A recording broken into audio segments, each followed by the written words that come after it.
It's the Hoffman Show. We're live on the Team 980, always streaming as well on the free Odyssey app. And what a day this one is going to be, because I get the chance to talk to you about news that I know for a fact is exactly 21 hours old. Because as we transition from the Hoffman Show into our NBA draft show last night on this very radio station, the news broke that Deni Avia had been traded to the Portland Trail Blazers. Of course, the Wizards also made 3 draft picks last night. We'll talk about all that as well. But just the way it all went down was crazy from my seat, because I literally didn't switch chairs. We just pulled up another one and gave Linnell a headset, and he started driving the show.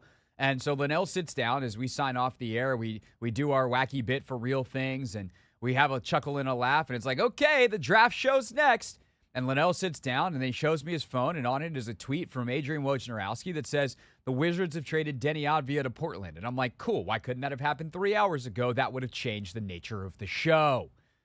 But then, of course, Linnell and I talked about it. Harvey Grant stopped by. That was fun. We had the picks, and then Linnell took the show after the second pick and drove off with you guys on the phones. So I haven't had a chance to talk to you yet. And for a lot of you, you haven't had a chance, unless you were listening live with us last night, to hear my thoughts on this, which are very different than a lot of angry Wizards fans last night. Although what I think has been interesting is watching the discourse on the Twitter over the last 24 hours, or I guess 21 hours, is there were a lot of people that woke up this morning and went, you know what? I get it. And guess what? I get it. And I woke up this morning feeling the exact same as I did last night, which is, I get it. You'll hear from Will Dawkins in just a little bit on the trade and the picks and the whole deal. But ultimately what it comes down to is this. Deni Avdija is a really good basketball player. A really, really good basketball player. And that's valuable. He's on a good contract. That's extremely valuable. His contract's one of the best in the league. But contracts don't win championships. They help, but they have to be contracts that are good at the right time for you. Part of the reason the Warriors were able to win 4 championships with Stephen Curry, and counting, we'll see what they can do at the end of his career here. Seems unlikely, but who knows, is because they got Steph Curry on the greatest contract in the history of the league.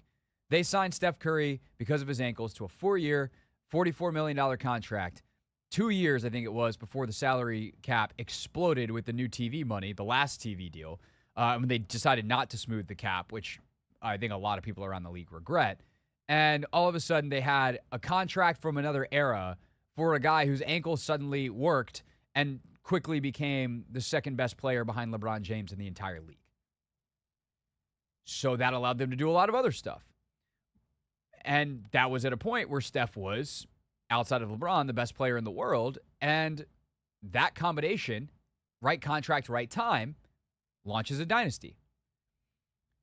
The problem with Deni Avdija and his contract and being like, but he's on a great contract, is by the time the Wizards have someone they hope to be one of the best players in the world, which, if we're being honest, is probably someone they draft next year. They are certainly hoping that they will have another high pick in the 2025 draft, a draft that has, by some counts, 6 players that would have all went ahead of Zachary Risarche last night, ahead of Alex Sarr last night.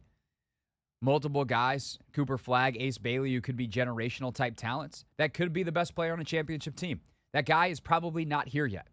And by the time that guy is here, and that guy is ready to genuinely enter that realm, which takes years, right? Jason Tatum has been on the verge of that, it feels like, for 3-4 years, and he just won his first title. Giannis wins his first title in his mid-20s.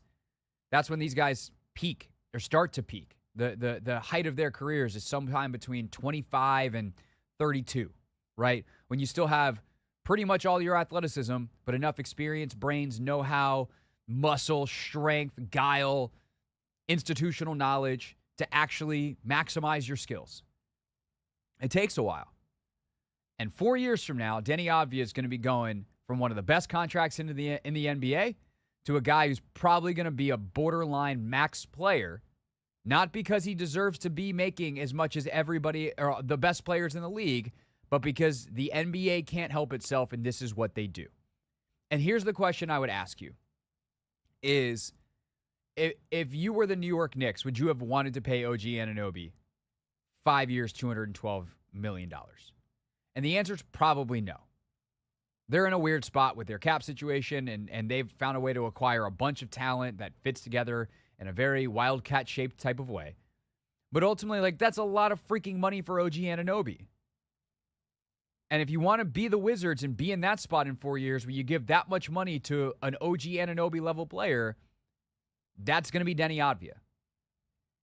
And so if you just commit yourself to that and realize, yes, he's 23. Yes, he's ascending. Yes, he's really good. Yes, his contract is amazing. But he doesn't fit our timeline. Then wouldn't you want to trade him for maximum return? And what better value is he ever going to have than coming off a year where he was a featured piece offensively? So we put up a ton of numbers, relatively speaking. And he's got all this team-friendly contract remaining, 4 years worth. And thus you get 2 firsts, including at least 1 lottery pick, and 2 seconds back. And I know some of you are like, well, what good does that 2029 first do? Maybe a lot. Maybe it's the young player that puts them over the top in 2030 because they get 1 more piece because Portland and Milwaukee are bad in 2029. And all of a sudden, even though it's the lesser of those 2 picks, if they're both in the top 10, then sick. It's possible. But it also is a trade chip. And this is the chess part of it, right? You have to think moves ahead. If you eventually are going to want to make a trade to acquire a superstar, or at least a star, even if it's not super, right? The second best guy on your team, where your first best comes through the draft, and maybe your third is you just drafted in Sara Coulibaly. But let's say you want to get another player at that level, or whatever the machinations is, whatever the order is. You want to get a star. Now you have an extra draft pick in your arsenal. Now you have some seconds, which are going to become really valuable in the modern NBA because there are exceptions and things in the CBA that I don't need to get into. Just know that because of these new apron rules, because there's new limits that limit team building if you spend over a certain amount, and there's exceptions that have to do with second-round picks that allow teams some financial flexibility, there are going to be teams that are really good that value second-round picks more. And the Wizards now have some extra in their arsenal to play with, to put in deals. And ultimately, they sold high. And for that reason, as much as it sucks to give up an ascending 23-year-old player who I think played a lot the right way in terms of what they wanted, I think he showed growth potential, all those things. I fully not only get it, but if that offer comes across the table, I support the decision. Now, I also do think there's a part of this, and this is the more controversial part, the less rational, the more subjective part of my take here, is that I also think Wizards fans vastly overrate Deni Avdija. Deni Avdija is a really good basketball player, but he's not great. And there's nothing wrong with being a really good basketball player. He's going to make hundreds of millions of dollars being a really good basketball player, and he can contribute to winning in a major way being a really good basketball player. But I think some Wizards fans, this is not about Deni. This is about the fans who are freaking out and are giving up on Will Dawkins and are just like, how could they possibly do this thing? Like, he was the second or third best player on a 15-win team. What are we talking about? And also this, I have been saving this exercise. I'm going to do this live on purpose. I guess I could have done this as a trivia game and come prepared, if you will. But I intentionally, because I know how to work the sorting functions on ESPN, or sorry, on NBA.com stats engine. I'm going to do this live, and we're going to make it a game. And we will take some calls coming up next as well at 301-230-0980. But last year, Deni Avdija averaged 14.7 points, 7.2 rebounds a game. Matt Essig is in for Anthony today. Essig, here's my question. 14, 7, and 7.2, I believe are the numbers I just said? Yeah. Okay. How many players in the NBA last year? I'm not gonna throw in assist numbers. I'm not gonna throw anything else. I'm just gonna use those 2 stats.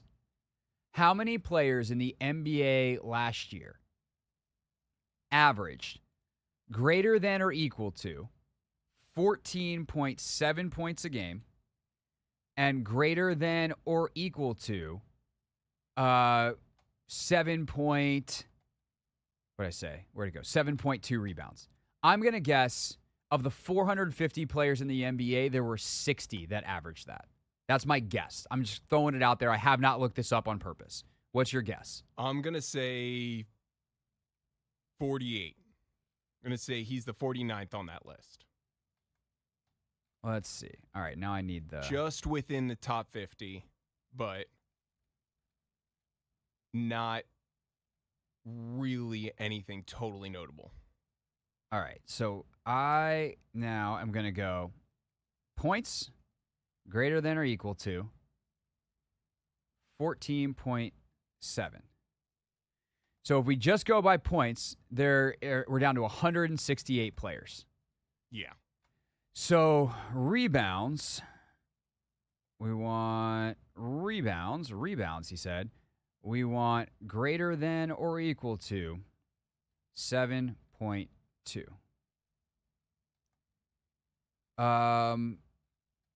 It looks like there are 42 players that, oh, no, that's, is it 16? That'd be rare air. 1, 2, 3, 4, 5, 6, 7, 8, 9, 10, 11, 12. Where are they? 13, 14, 15, 16. Although I don't see Avdija on the list, so why is he not? I must have typed something wrong. Okay, so hold on. I will sort out this. The joys of live radio. Braggadociously saying, I know how to work the stats engine. Here's what we're going to do. 1, we're going to take a break, and I'm going to figure out the stats engine. 2, we're going to come back with the answer, and I'm going to take calls, and I would like your thoughts at 301-230-0980 on the Deni Avia trade and what you think it means for the Washington Wizards. So that is next. Me and the stats tool are in a fight, but it's fine. I'm going to win. This is the Hoffman Show.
It's the Hoffman Show. We're on the Team 980, always live as well on the free Odyssey app. We'll take your calls at 301-230-0980. That is 301-230-0980 in just a moment. However, I have won the fight with the stats engine. It helps when you use the NBA.com stats engine and try to sort your stats that if it's actually not on the playoffs anymore. Playoffs are over, NBA. It's a new season. It's time. Back to regular season stats. That's what we really want to know. Okay, how many players? Linnell just walked in too. So, Linnell, you're going to use your fingers to make a guess here because it's a 2-digit number. How many players in the NBA last year averaged at least 14.7 points and 7.2 rebounds? Those were the numbers that Deni Avdija put in. How many players in the league do you think had those numbers? How rare of a season did Deni Avdija have? That was too many. I needed like if you wanted to guess 44 or 42, you'd go 42. Linnell tried to give me a math equation, and that didn't work. There was multiplication. Yeah, it's bad. You want 32 or 23? 23. Okay. Essig, what's your guess? I mean, I'm going to stick with my earlier statement that combined, he's high 40s. Going to say 48. I guess it was closer to like mid 40s as well. Linnell's actually the closest. Congrats. And he didn't even go over. Linnell just won the Price is Right. Hey, yo!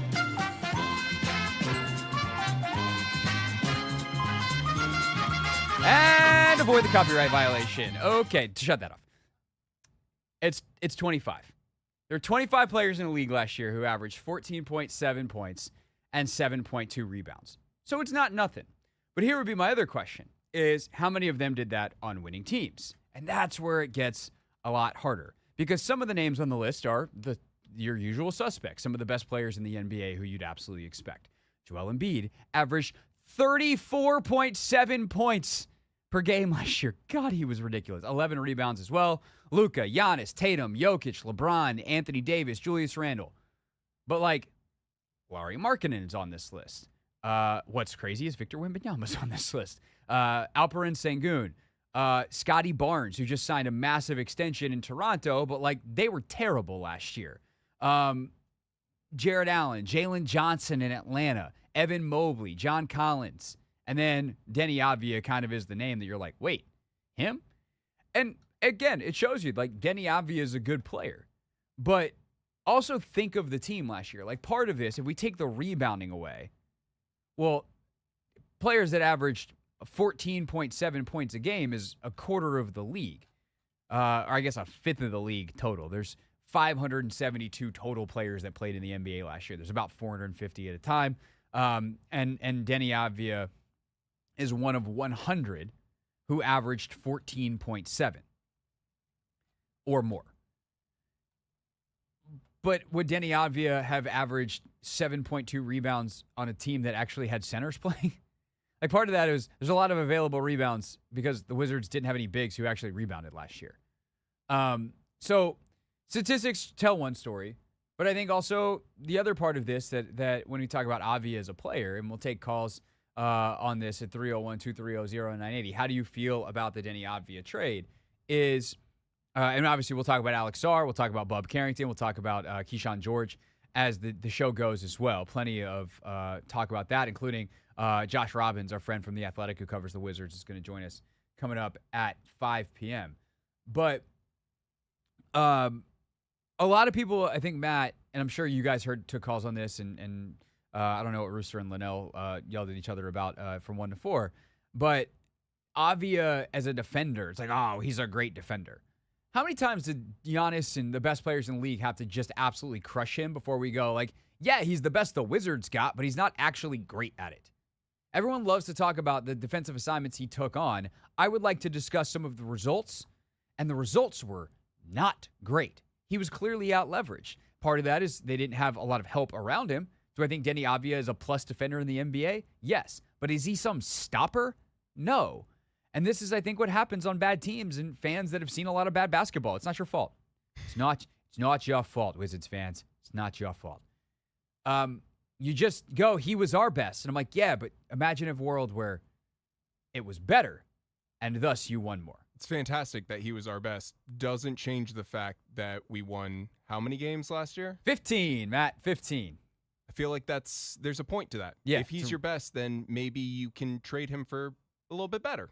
Yeah, and, we'll see if Bub Carrington and whatever else they flip. I mean, the other part of this trade is Malcolm Brogdon, who we haven't even talked about. Malcolm Brogdon, when healthy, that's a premier defender. Now, Malcolm Brogdon's medical situation is not ideal, but on an expiring deal, the other thing you do is you wipe out 3 years of Deni Avia's money. You got cleaner books for the next 3 years, even if you take a little bit of a hit this year in a year where you can absolutely afford it. All right, let's take some calls. 301-230-0980, 301-230-0980. Let's go to Brian in Clarksburg. Brian, thanks for calling. You are on the Hoffman Show. What do you think of the Deni Avia trade? Good riddance, number one. Number two, your quote, he's a good player. This guy's garbage. He wouldn't score 15 points next year on any team again.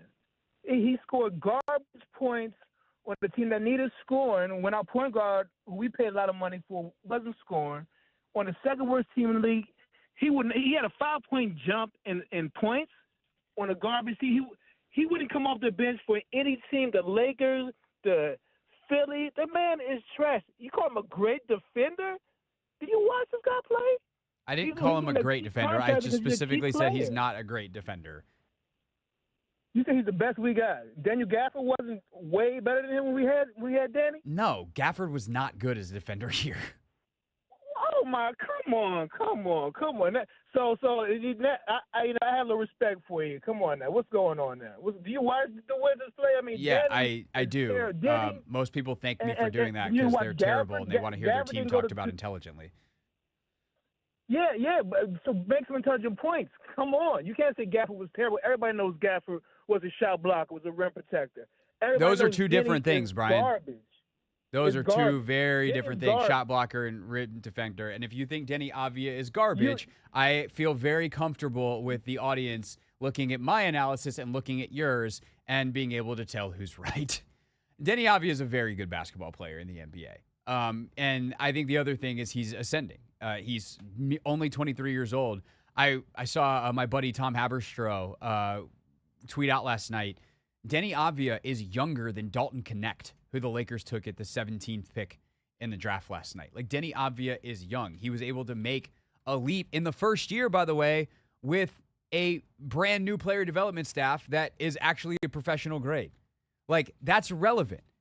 That is the hard part here. Deni Avia got with Will Dawkins and Michael Winger and Brian Keefe and the guys that were here, the guys that Winger and Dawkins brought in, worked with Keefe and that coaching staff, and all of a sudden he goes from a per game, 9.2 point per game score as a 22-year-old to 14.7.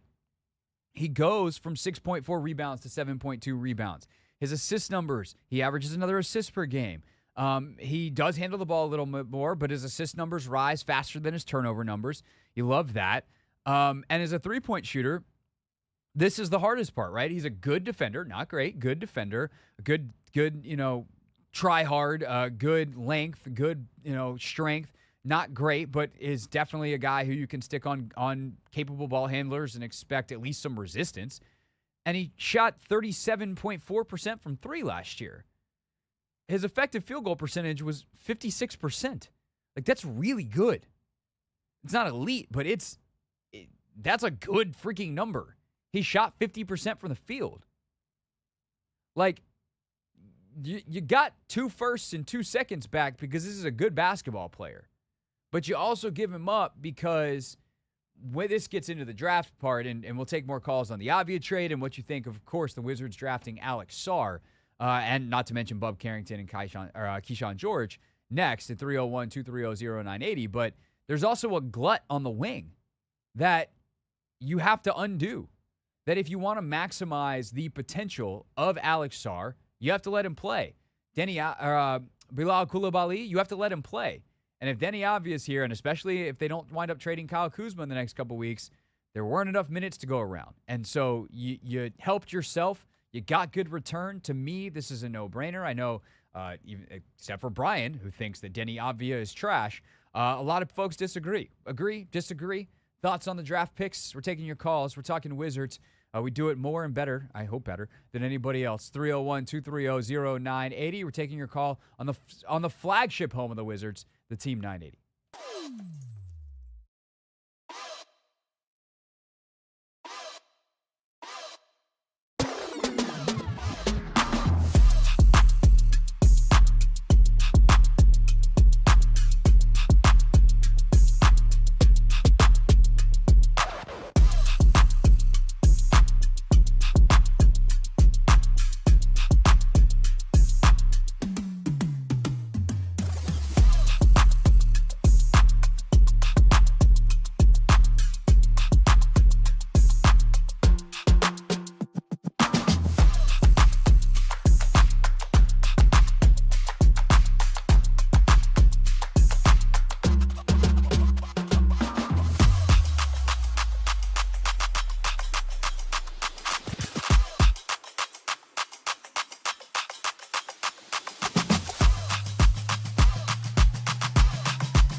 It's the Hoffman Show. We're on the Team 980, always live as well on the free Odyssey app, streaming live on YouTube at the Team 980 as well, talking about the NBA draft and the Deni Avia trade that goes along with it for the Wizards. I think people are trying to understand, in part, who Deni Avia was as a basketball player and who Deni Avia is as a basketball player, because that informs whether or not you like the deal or not, which seems like a relevant piece of information. And so someone asked in our YouTube chat, what did Kyle Kuzma average? Because I mentioned Avia last year averaged 14.7 points and 7.2 rebounds a game. There were 25 players in the league that did that. But the big caveat there is the rebounding number, the scoring number, like that's actually not that special. Which is why I one of my bigger Wizards points, one of my more infamous, I don't know if you want to call it a rant, but one of my more infamous monologues from last year when it comes to the Wizards is right before Deni Avia had his 40-point game. I was like, I actually don't know that Deni Avia is that good. He had a couple nice games. People were freaking out. And I was like, y'all need to chill on Deni Avia. Some of y'all think he's like the best player on a title team all of a sudden, and that needs to chill. And then Deni Avia went out and had the game of his life. He had like 40 points or whatever it was. And I was like, wow, good timing on that one, Craig. Excellent work out of you, bro. But then he, like 2 weeks later, he had like 2 or 3 straight games where I don't think he got into double digits. And I was like, yeah, this is the experience. When you're a a good player with high upside, and you're on a team where you have opportunities because of a variety of injuries and other factors, you occasionally will have nights where you get a lot of shots and they go in and you play really well and you're taking the ball off the glass, you're going coast to coast, you're doing the Deni Avia turbo thing, and it's sick. But then 2 days later, you put up 5 points and you're like, oh, what happened there? So Avia was basically 15-7. Kuzma, for reference, was 22-6, 6.5. So they were 0.6 rebounds away, except for Kyle averaged 8 more points per game. And he also averaged more assists. And he, shooting-wise, they were somewhat similar. Deni was definitely more efficient. Shot 50% from the field. Kyle shot 46, but Kyle was the primary offensive guy, and sometimes that means you take some bad shots. But, effective field goal percentage, he's also above 50%. That's very good. Meanwhile, remember Matt Essig, who's in today for Haney. Remember Jordan Poole, who had the worst season ever, that everyone thinks is the worst player in the NBA? Yeah, I remember him. What do you think he averaged last year? I'm gonna say he was 10 points. I know that's way probably over. We're gonna lower that down to. You're going the wrong way, bro. Jordan Poole in 78 games last year, by the way. Okay. 78 games, averaged 17.4 points per game. So, yeah. I'm just gonna go on a limb and say that a big problem with this team was that it just had major issues on defense, and the fact we had, I think, maybe one game where we had less than 100 points scored on us. That's not a good look. It's very hard to win games when every opponent you go up against scores 100 minimum. Yeah, totally. And they are, and I think that's the thing. So the other big part of this trade, the other reason why I'm like, yep, this was a necessary trade for the Washington Wizards, is there are 240 minutes in a basketball, like player minutes, right? 48 minutes times 5. I'll do that math for everyone's like, 240 minutes? That's a long game. Now, 240 player minutes to go around, five spots on the floor at all times, 48 minutes per spot, right? So 240 minutes, one basketball. And eventually, if you want Bilal and you want Alex Sarr to develop, which take out Bub Carrington and Keyshawn George for a second, you want those guys to develop, you need minutes for them.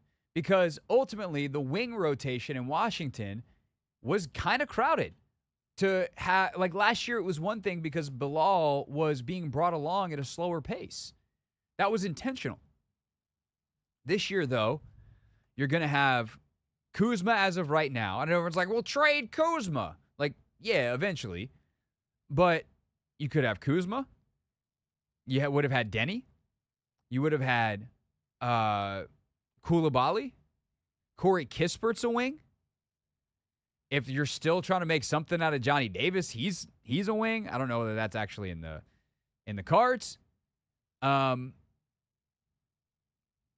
But then, like, you just don't have the minutes. And so you get rid of one of those, and now you got kind of 4 main rotation guys. You got Koulibaly, and Alex Sarr. I'm forgetting someone. Yeah, the number 2 pick, Alex Sarr, who while eventually could be a 5, is more of a 4 right now. So he's playing on the wing, defensively especially. You want to keep him out of getting banged on by, like, big old Jonas Valanciunas and that kind of big banger player, because he's just at 19 years old. That kind of beating night in, night out is not where he's at yet. Give it 2 years, and he's hopefully that at 7-1. But he's best at the 4. So if Denny's best at the 4 and Kyle's best at the 4 and Sarr's best at the 4, and you can only slot so many of these guys down because, like, Koulibaly is at the 3, a guy like Corey's at the 2, well, now we're running out of spots.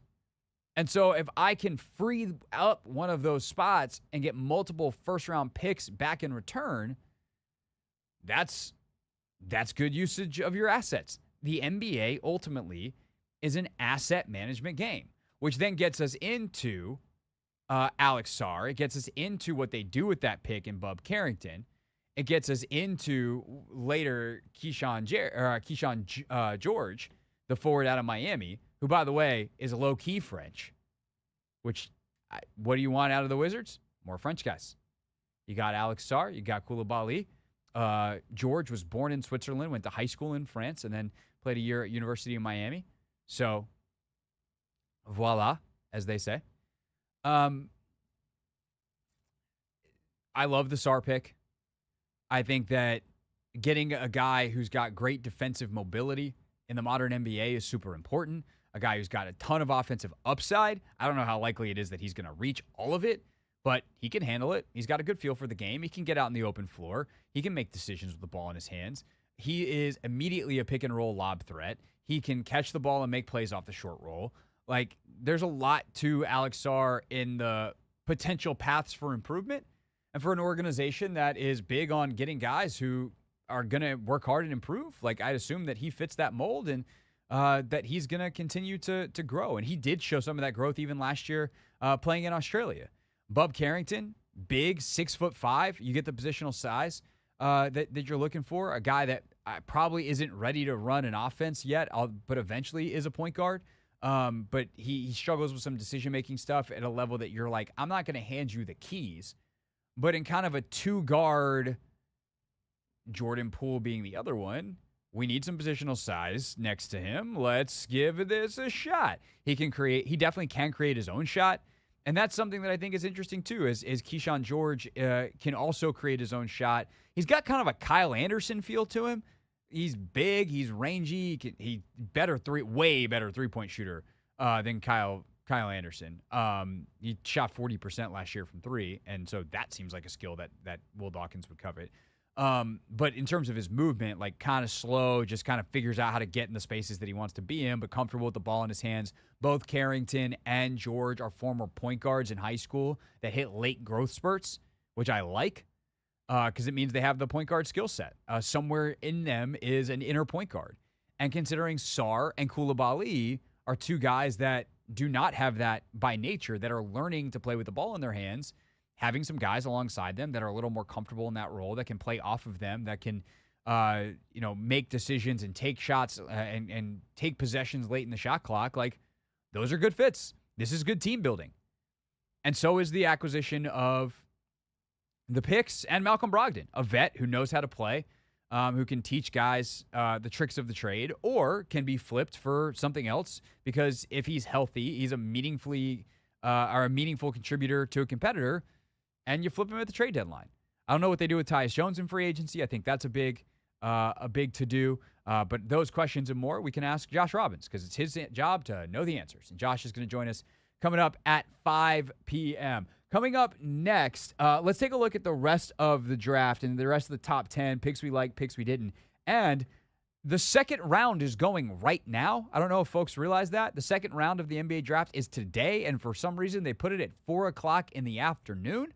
So we'll give you an update on who's been drafted. We'll try to do that at 5:45, an hour from now as well. It's the Hoffman Show. We're on the Team 980, and we're always live as well on the free Odyssey app.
It's the Hoffman Show. We're on the Team 980, always live as well on the free Odyssey app. And if you miss any part of our show, make sure you check out the Hoffman Show podcast. It goes up hour by hour. So if you hear us talking about something in the 5 o'clock hour, let's say, that you missed in the 4 o'clock hour, you're like, that sounds interesting. It's 5. I mean, we'd love for you to just keep listening live. But if you want to go back and check it out, like, we'll take it. So hour by hour, podcast goes up. Full show's available pretty soon after we get off the air. So whether you listen at night, depending on your schedule, maybe it's something you listen to in the morning as you get ready, just catch up on all the takes, all the interviews, all the everything. Make sure you check out the Hoffman Show podcast. Every day there's a show, which is Monday through Friday from 4 to 7 right here on the Team 980. Right now, like legit right now, round 2 of the NBA draft is going on, which is kind of a wacky bit. And Matt, I really don't understand why the NBA is doing this. Like, what is the point of... Now, it was a late night. I'm happy they're not doing, like, the let's do the draft until 1 in the morning bit anymore. But not that I stayed up for the end of the first round last night. I mean, come on. People listen to the show on a regular basis. No. 10 p.m. is when I'm trying to get to bed. Last night was a little bit later, but good gracious. I'm glad they don't do the draft till like 1 in the morning anymore. But if you're going to make the second round a thing, what's the point in putting it at 4 in the afternoon? Which is also like 1 Pacific time? So you're getting the lunchtime crowd out in LA? What are we doing? Yeah, and it's a Thursday. It's not a weekend. Like if it was Friday and you had people that were like taking a long weekend or something. Yeah, or the first round's Friday night and this was Saturday. Yes, that would make sense.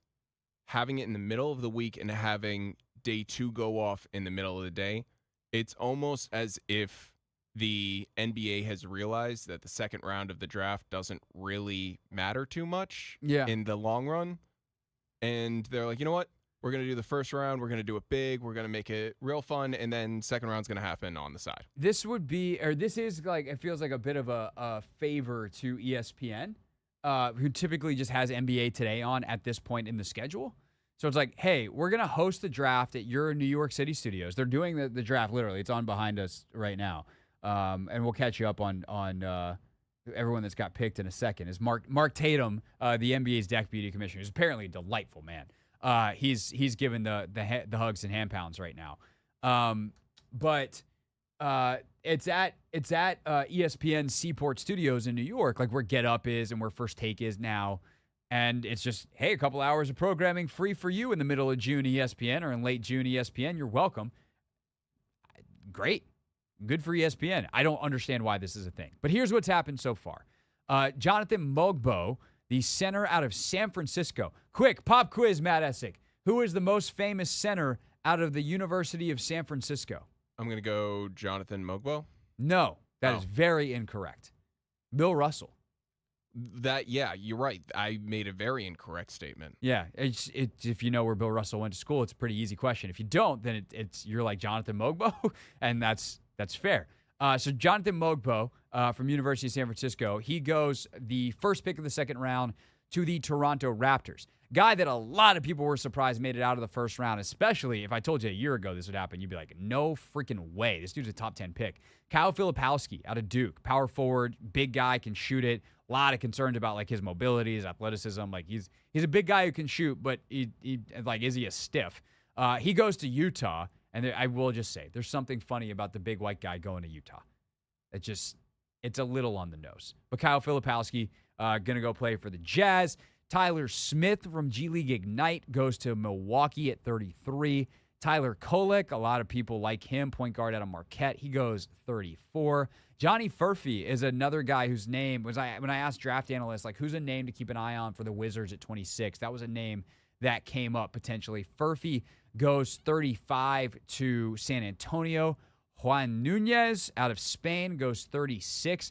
he is like apparently like got a little Ricky Rubio to him, not just because he's from Spain and he's a point guard, but Ricky Rubio was starting as the point guard on the Spanish national team when he was like 16 years old, which is no joke because Spanish national teams, well, they might have been surpassed by the French at this point, but they're one of the top 5 teams in the world for sure. And Nunez is a key part of them, and he just got drafted by by Indiana, by the Pacers at 36. And the last pick that just came off the board, I apologize because I don't know whether it's Bobby or Bobby, but we're gonna go with Bobby, like Boban Marjanovic, but except for his name's actually Bobby. Bobby Klintman, who is a power forward from Sweden, he goes 37 to the Minnesota Timberwolves. The Knicks are on the clock at 38. Then you got the Grizzlies, the Blazers, the Sixers, the Hornets, the Heat, the Rockets, and the Kings. That takes you through 45. Of course, the Wizards no longer have a second-round pick. Technically, they'll be on the clock at 51 because that trade with the Knicks from yesterday hasn't been finalized. But that is where we stand. The top 10 yesterday. Just to quickly go through this, and then we will get to Josh Robbins coming up at 5 p.m., the Wizards beat reporter for The Athletic. Reece Shea goes 1. We figured that would be the case. We talked about him quite a bit yesterday. About between 6'8" and 6'10", depending on who you ask. Guy that's so young that he can certainly grow, where no one's arguing that he's 6'10". But he's got tremendous wingspan, good shooter, good defender, like 3-and-D guy from day one. Certainly with the Hawks taking him at 1, they're hoping he grows into much more than that. But we'll see. Alex Sarr at 2. Reed Shepherd, the shooter from Kentucky, was apparently in consideration to go 1. He goes 3, which I think is interesting and indicative of them having a lot of guys who they trust on the defensive end already. Nime Udoka is a great coach on the defensive end, being able to shore up a guy who's small, undersized, probably need to be protected, but is the best shooter in this draft. And that skill set is hard to acquire, so they get it. Meanwhile, the Spurs go the other direction. They get a guy who should be an outstanding, if not all defensive team type of guy in Steph Castle, but he really struggles with his shot. And I had this conversation with a couple of people today, yesterday, last night, Matt. This is what having Victor Wembanyama does. There is literally not a basketball player on the planet that isn't a good fit with Victor Wembanyama. Because a lot of people were like, oh, could they take Shepherd if he's available? Because his defensive shortcomings, Wemby makes up for. He's one of the 5 best players on the planet defensively as a rookie. He could have easily won Defensive Player of the Year. He's a monster, and he hasn't even gotten started yet. Meanwhile, on the other end, offensively, he's so creative, and he's got such great range as a 5, a legitimate three-point shooter, a guy who can hit step-back threes at 7'3". So if all of a sudden you're like, well, we need spacing, and traditionally that spacing comes from your guard's ability to hit threes, and now your center, who typically is a big lurk in the lane and is not a guy who's going to provide a bunch of spacing, he can shoot the threes. Well, that allows you to take a guy like Steph Castle, who struggles with his three-point shot, and not mess up your entire offense because you just invert your offense. Okay, well, our center will handle and shoot threes, and our super athletic point guard will run the baseline and be in the dunker spot and maybe you run some inverted pick and rolls and see what kinds of stuff you can do. I love that pick for San Antonio, but that's kind of the thing. I don't know what pick I wouldn't have loved for San Antonio because of who they took last year. Must be nice. And then rounding out the rest of the top 10, Ron Holland, bit of a surprise, but a lot of people like him. This was the nature of this draft. Holland goes 5 to Detroit. Saloon out of France goes 6 to the Charlotte Hornets. Donovan Clingan, 7 to the Portland Trailblazers, which is definitely interesting. They needed a big, so I get it. Rob Dillingham goes 8 to the Spurs, but then is flipped to Minnesota. So he's like this dicey. So I heard Jonathan Givony on ESPN say earlier, they hope that he's their Kyrie Irving. Good luck with that. But Rob Dillingham, definitely a creative player. Got some defensive stuff, but when you got Gobert and Cat and Ant around you, you can get away with it. Dillingham goes to Minnesota. Maybe the most controversial pick of the first round, Zach Edey goes 9 to Memphis. Okay. Cody Williams, high upside wing out of Colorado. He goes 10 to Utah. We'll talk more about Bub Carrington and Keyshawn George later on in the show. The Wizards' other two picks besides Sarr. We haven't talked a ton about Sarr yet either today. We'll definitely take some more calls as we go. But Josh Robbins joins us next, Wizards beat reporter for The Athletic here on The Hoffman Show.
It's the Hoffman Show. We're on the Team 980, always live as well on the free Odyssey app. In just a moment, we'll be joined by our pal Josh Robbins of The Athletic.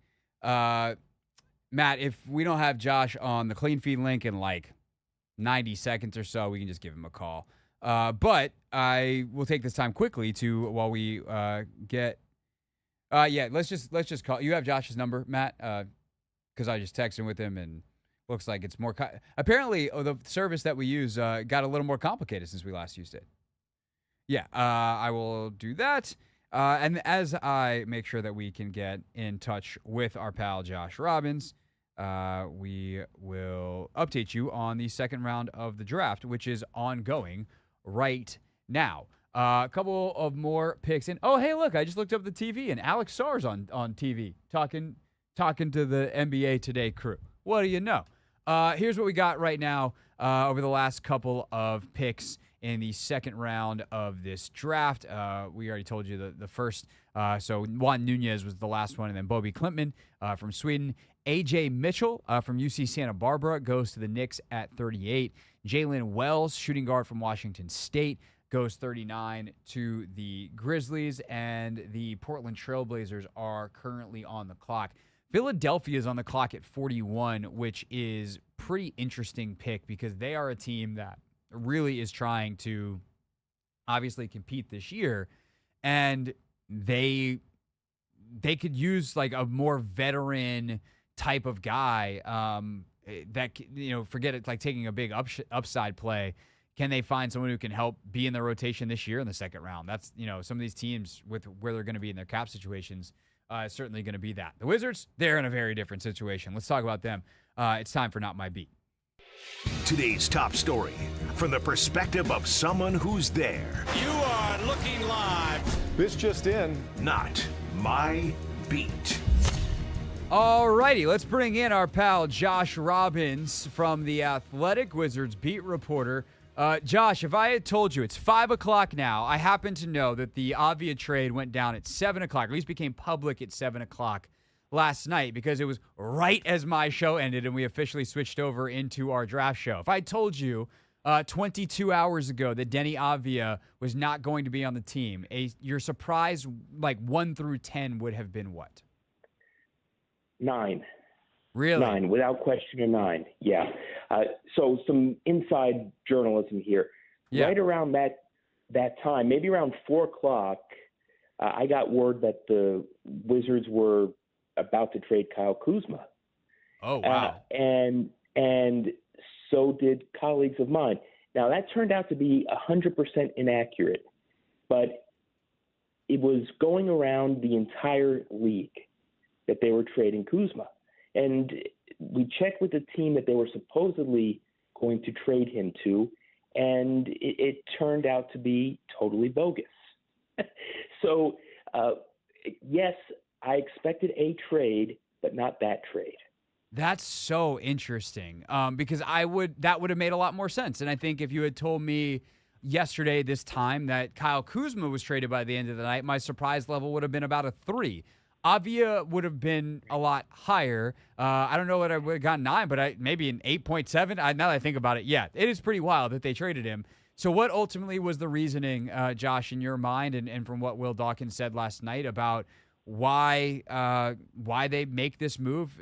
I think fans look at it, 23-year-old ascending, all the things. I certainly actually agree with the move, but you cover this team day in, day out. You've got the sources, the info. Why do you think they did it?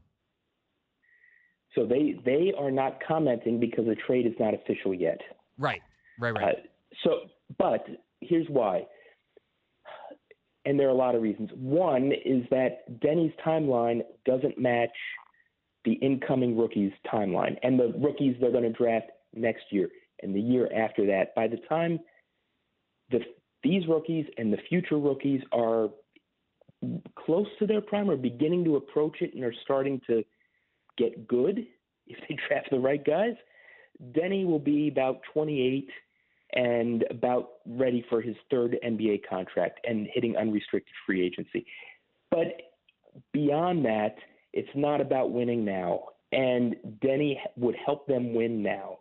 And it's better for them to carve out time for these rookies, let those rookies make mistakes, and try to go straight to the bottom and win the draft lottery the next 2 years.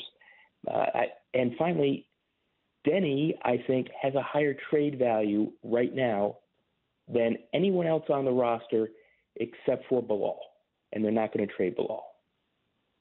So the next year, not winning piece, like how much of that is what we're talking about here? Because as your Hall of Fame colleague David Aldridge pointed out on Twitter last night, the next two drafts, unlike this one, are loaded. The superstars that the Wizards need are in the next two drafts, and thus they have every incentive, and it is responsible in its own way to be terrible. How much of it is about like clearing minutes for Sarr, maximizing Deni's value versus like, oh, this guy got too good and we need to be bad?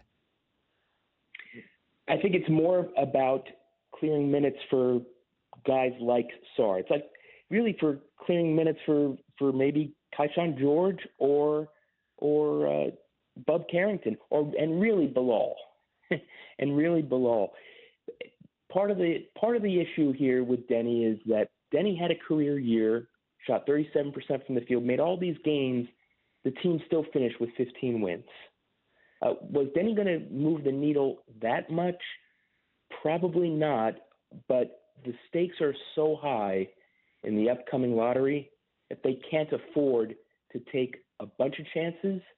And the haul that they got for him probably would have been much larger and was much larger than what they could have gotten for Kuzma.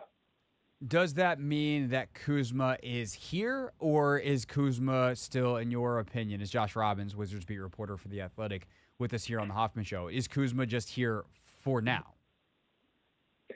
I think he's going to begin the season in Washington, but next year's trade deadline, anything could happen. He was nearly moved this past trade deadline. So perhaps the Wizards are making the wager that his value will go up closer to next year's trade deadline when certain contenders need to make a move to keep pace. I don't think Kyle Kuzma finishes his contract in Washington. He's got 3 more years left. Yeah, I would be very surprised as well, and he's just so useful on a good team that it would seem that someone would want him. Again, we're talking to Josh Robbins, and Josh, I want to get back to Sarr and the guys they actually took last night who will be here, and we'll be talking about probably for the next couple of years in a moment. But speaking of things that happened around this time yesterday, you have the OG Anunoby contract, and that's followed preceded, I guess, that follows, if you will, the trade for Mikal Bridges by the Knicks, where they give up 4 first-rounders and a 5th pick swap. So essentially 5 first-round picks. I'm curious, as you talk to folks around the league, what the reaction was to the Knicks giving up 5 first-round picks for Mikal Bridges and how that may have impacted, what Will Dawkins and company wanted for a Deni Avia or want for a Kyle Kuzma. What did that do to the trade market? I don't think it did much to the trade market because when the Knicks are going to be sending out these first-round picks, assuming that they are going to be challenging the Celtics for the East title, those first-round picks are not going to be worth what you and I really think about a first-round pick. They'll probably be 24 or later, at least for the time being. But Mikal Bridges, 3-and-D, well, he's not a 3-and-D wing, he's a 2-way wing. 3-and-D wings like Deni, particularly guys who have got a lot of size, who can switch out onto anyone 1 through 4, have enormous value. And there are questions in the league whether Deni's 37% three-point shooting last year was a fluke. And if he were to have a big decline this upcoming season and the Wizards had kept him, his trade value would have diminished. And as for what people are thinking about the Knicks, well, they're clearly all in. And now they have yet another perimeter defender they can throw at the likes of Jason Tatum and Jaylen Brown, and a guy who, by the way, can really score. Yeah. So the Knicks are in business. They are definitely trying. I did find it quite funny, some of the memes, Josh, going around about like Tibbs and McHale are a match made in heaven, or at least that's what everyone is hoping. A guy who hasn't missed a game since high school, and of course Tibbs, who would just like all of his starters to play 48 minutes, 82 games a year if he had it his way. So we're gonna test the durability of McHale Bridges, Josh, and I hope he doesn't break. Right. And by the way, you're so right to bring up Brooklyn, because Brooklyn is now clearly totally racing to the bottom. Yes. And they are going to be one of the teams neck and neck with the Wizards for the league's worst record. Maybe Detroit, not San Antonio anymore. So did that in the back of the Wizards' minds help inform the decision yesterday? Maybe. That's Maybe, an interesting thought. There's a bit in a 5-player draft next year, or where there may be 5 cornerstones, there is real benefit to finishing with the worst record rather than the second worst record, because you're assured of drafting no worse than 5th. Right. For those that don't know, to just connect the dots, the most you can drop based off of lottery results, if all 4 teams from outside the top 4 worst records won their respective lotteries for those picks, you could fall all the way down to 5th. Obviously, it's highly unlikely, but that's why that maths that way. I don't know if, Josh, I did a good job of explaining that or just made it more confusing for people, so we're just going to keep it moving. Alex Sarr is the pick for the Wizards at number 2.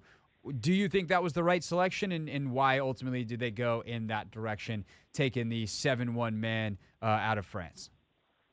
At number 2, he was the right selection in this draft. At number 1, he would have been the right selection in this draft if the Wizards had the number 1 pick. He's a guy who, if everything goes right, will be a borderline all-defensive team player who might have the ability in time to hit a 3. Right now, he could probably stick with a whole bunch of guys if he's guarding them one-on-one. There are a lot of holes in his game right now, but this is a draft where there are almost no sure things. And if there are any sure things, they sure don't have the ceiling that Alex Sarr has. Donovan Clingan, probably a sure thing with a very low ceiling. That's what makes Sarr the right pick for the Wizards, because if the Wizards had entered this draft just wanting to get role players, they could have done that. But a whole bunch of role players doesn't get the Wizards anywhere at this stage of the game. Right. Yeah, totally worth the swing. Which then brings us to the other 2 guys that they swung on. Bub Carrington. And by the way, I've heard Keyshawn George today. I've also heard Keyshawn George. Do we 100% know which one that is? So we can properly identify. We're going to find out on Saturday. So I heard Keyshawn first, and then I was listening to CBS's table, and they went Keyshawn, and I was like, great. Now I'm just going to sound like a doofus on the radio, but we'll figure it out Saturday. It'll be fine. Let's start off with Carrington. We know how to say Bub. What can you tell us about Bub Carrington and why the Wizards coveted him with that 14th pick they got from Portland in the Avia trade? 6'4", played for Carmelo Anthony's youth team, which is why you're seeing Carmelo Anthony quoted about Bub Carrington. From Baltimore, comes from a basketball family. His dad is a basketball coach, went to the same high school that Angel Reese went to in Baltimore. He's not even yet 19. He's one of the youngest players in this class. And after that one-and-done year at Pittsburgh, he's a late bloomer who, again, if everything goes right, could be a high-level combo guard, a guy who is very comfortable at the 1. Do we think that he can play the 1 this year, Josh? In watching some of his stuff, some of the questions that come up are his decision-making ability, and I'm just curious, like, he clearly projects as a point guard long-term. He's been a point guard in high school, and you mentioned, his kind of upbringing at AAU, whatever, late growth spurt, so he was a point guard by default in some ways, that now is 6'5", and you're like, cool, he's got point guard background, point guard pedigree, and size, which is great. But can he run an NBA team day 1, or is this a guy that's going to need a couple of years to figure that part of the role out? He may need a few years to figure that part out. I think he's got a really good feel for the game, which is one of the reasons why the Wizards like him. That's one of the things that they value, one of the characteristics that they value. But the more growing pains these guys have, they can withstand those growing pains, because the goal right now is not to win. And if they have a bunch of growing pains in the next 2 years, but ultimately get through it and improve, then so much the better. Because the real difference makers for this team have just finished high school or are just about to begin their senior years in high school. Guys like a Cooper Flagg or Ace Bailey or A.J. DeBenza, Cam Boozer. Those are real, with the exception of probably Alex Sarr, maybe Bilal, possibly Carrington.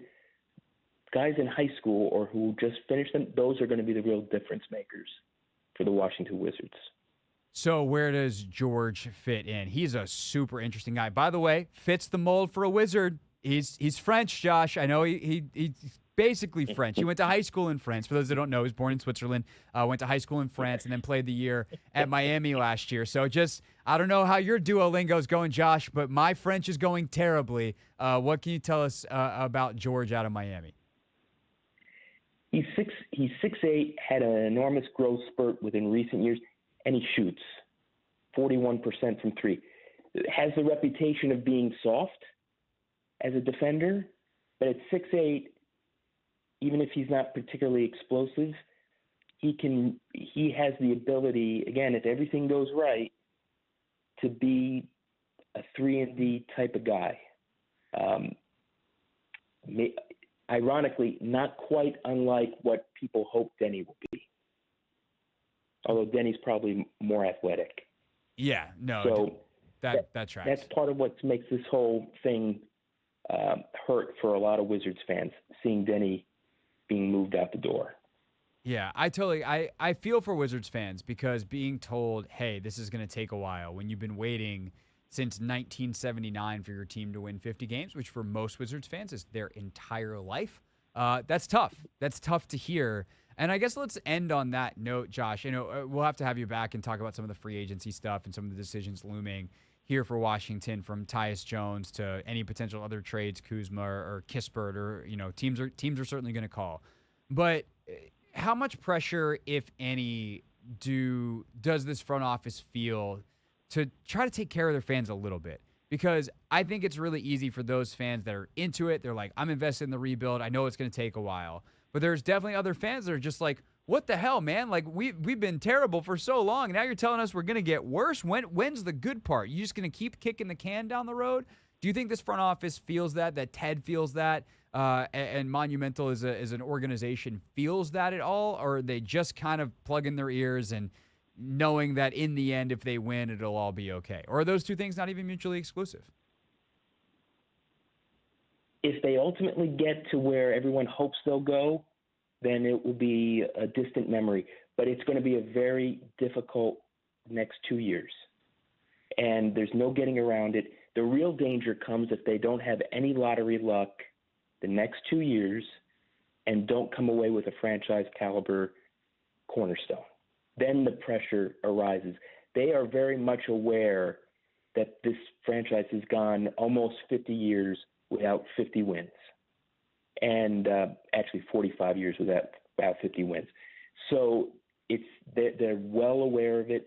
They're well aware of the Wizards being the fourth most popular major professional sports team in Washington, and there's enormous risk involved if they don't get that franchise cornerstone player in one of the next two drafts, because then people will really be upset. Michael Winger is very much aware of the fan base's suffering, but this is the way he believes in building a team. Same with Will Dawkins. And one of the things to watch will be, will Ted Leonsis be willing to remain patient if they don't get that franchise cornerstone player in the next 2 years? That's a great point. Josh, I'm going to make you make a one-word prediction here that nobody's going to remember because it's a very long-term prediction, but you brought it up. 1979 to 2029, that would be 50 years without 50 wins. Do they go 50 years without 50 wins, or does this rebuild result sometime probably in 2028 or 2029 in a 50-win team? Yes or no? By 2029-30, yes. Yay!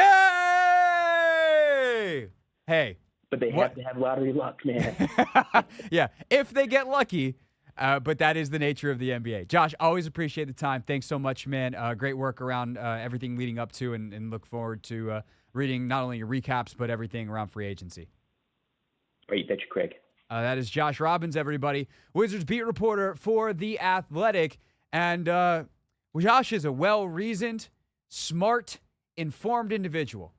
Matt Essick, you're in today for Anthony. Today is a Thursday. Our next segment will begin at 5:30. Do you know what happens Thursdays at 5:30? Is Thursdays at 5:30 when we go out? Or no, that's Linnell, isn't it? No. Sometimes it's Linnell. I haven't even. Linnell's still sitting out there. Maybe But we'll he bring is out Linnell there. in at 6. That was not. No. What's the opposite of smart, informed, and reasoned? The callers? Close. The YouTube comments. Oh. Never read the comments is Right, that's next. it.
It's the Hoffman Show. We're on the Team 980. We are always live as well on the free Odyssey app. We are streaming there. And, of course, that's also where you can find our podcasts. You can also find it anywhere else you get your podcasts. Just go to the Hoffman Show on Apple Podcasts, Spotify, whatever it is that you want to listen to your podcasts in, Amazon Music, all that deal. And search for the Hoffman Show. And then anything that you want in the Hoffman Show is there for you on demand anytime, anywhere. So, that's good. You guys do that for the Chris Russell Show too. Yes, we do. What do you know?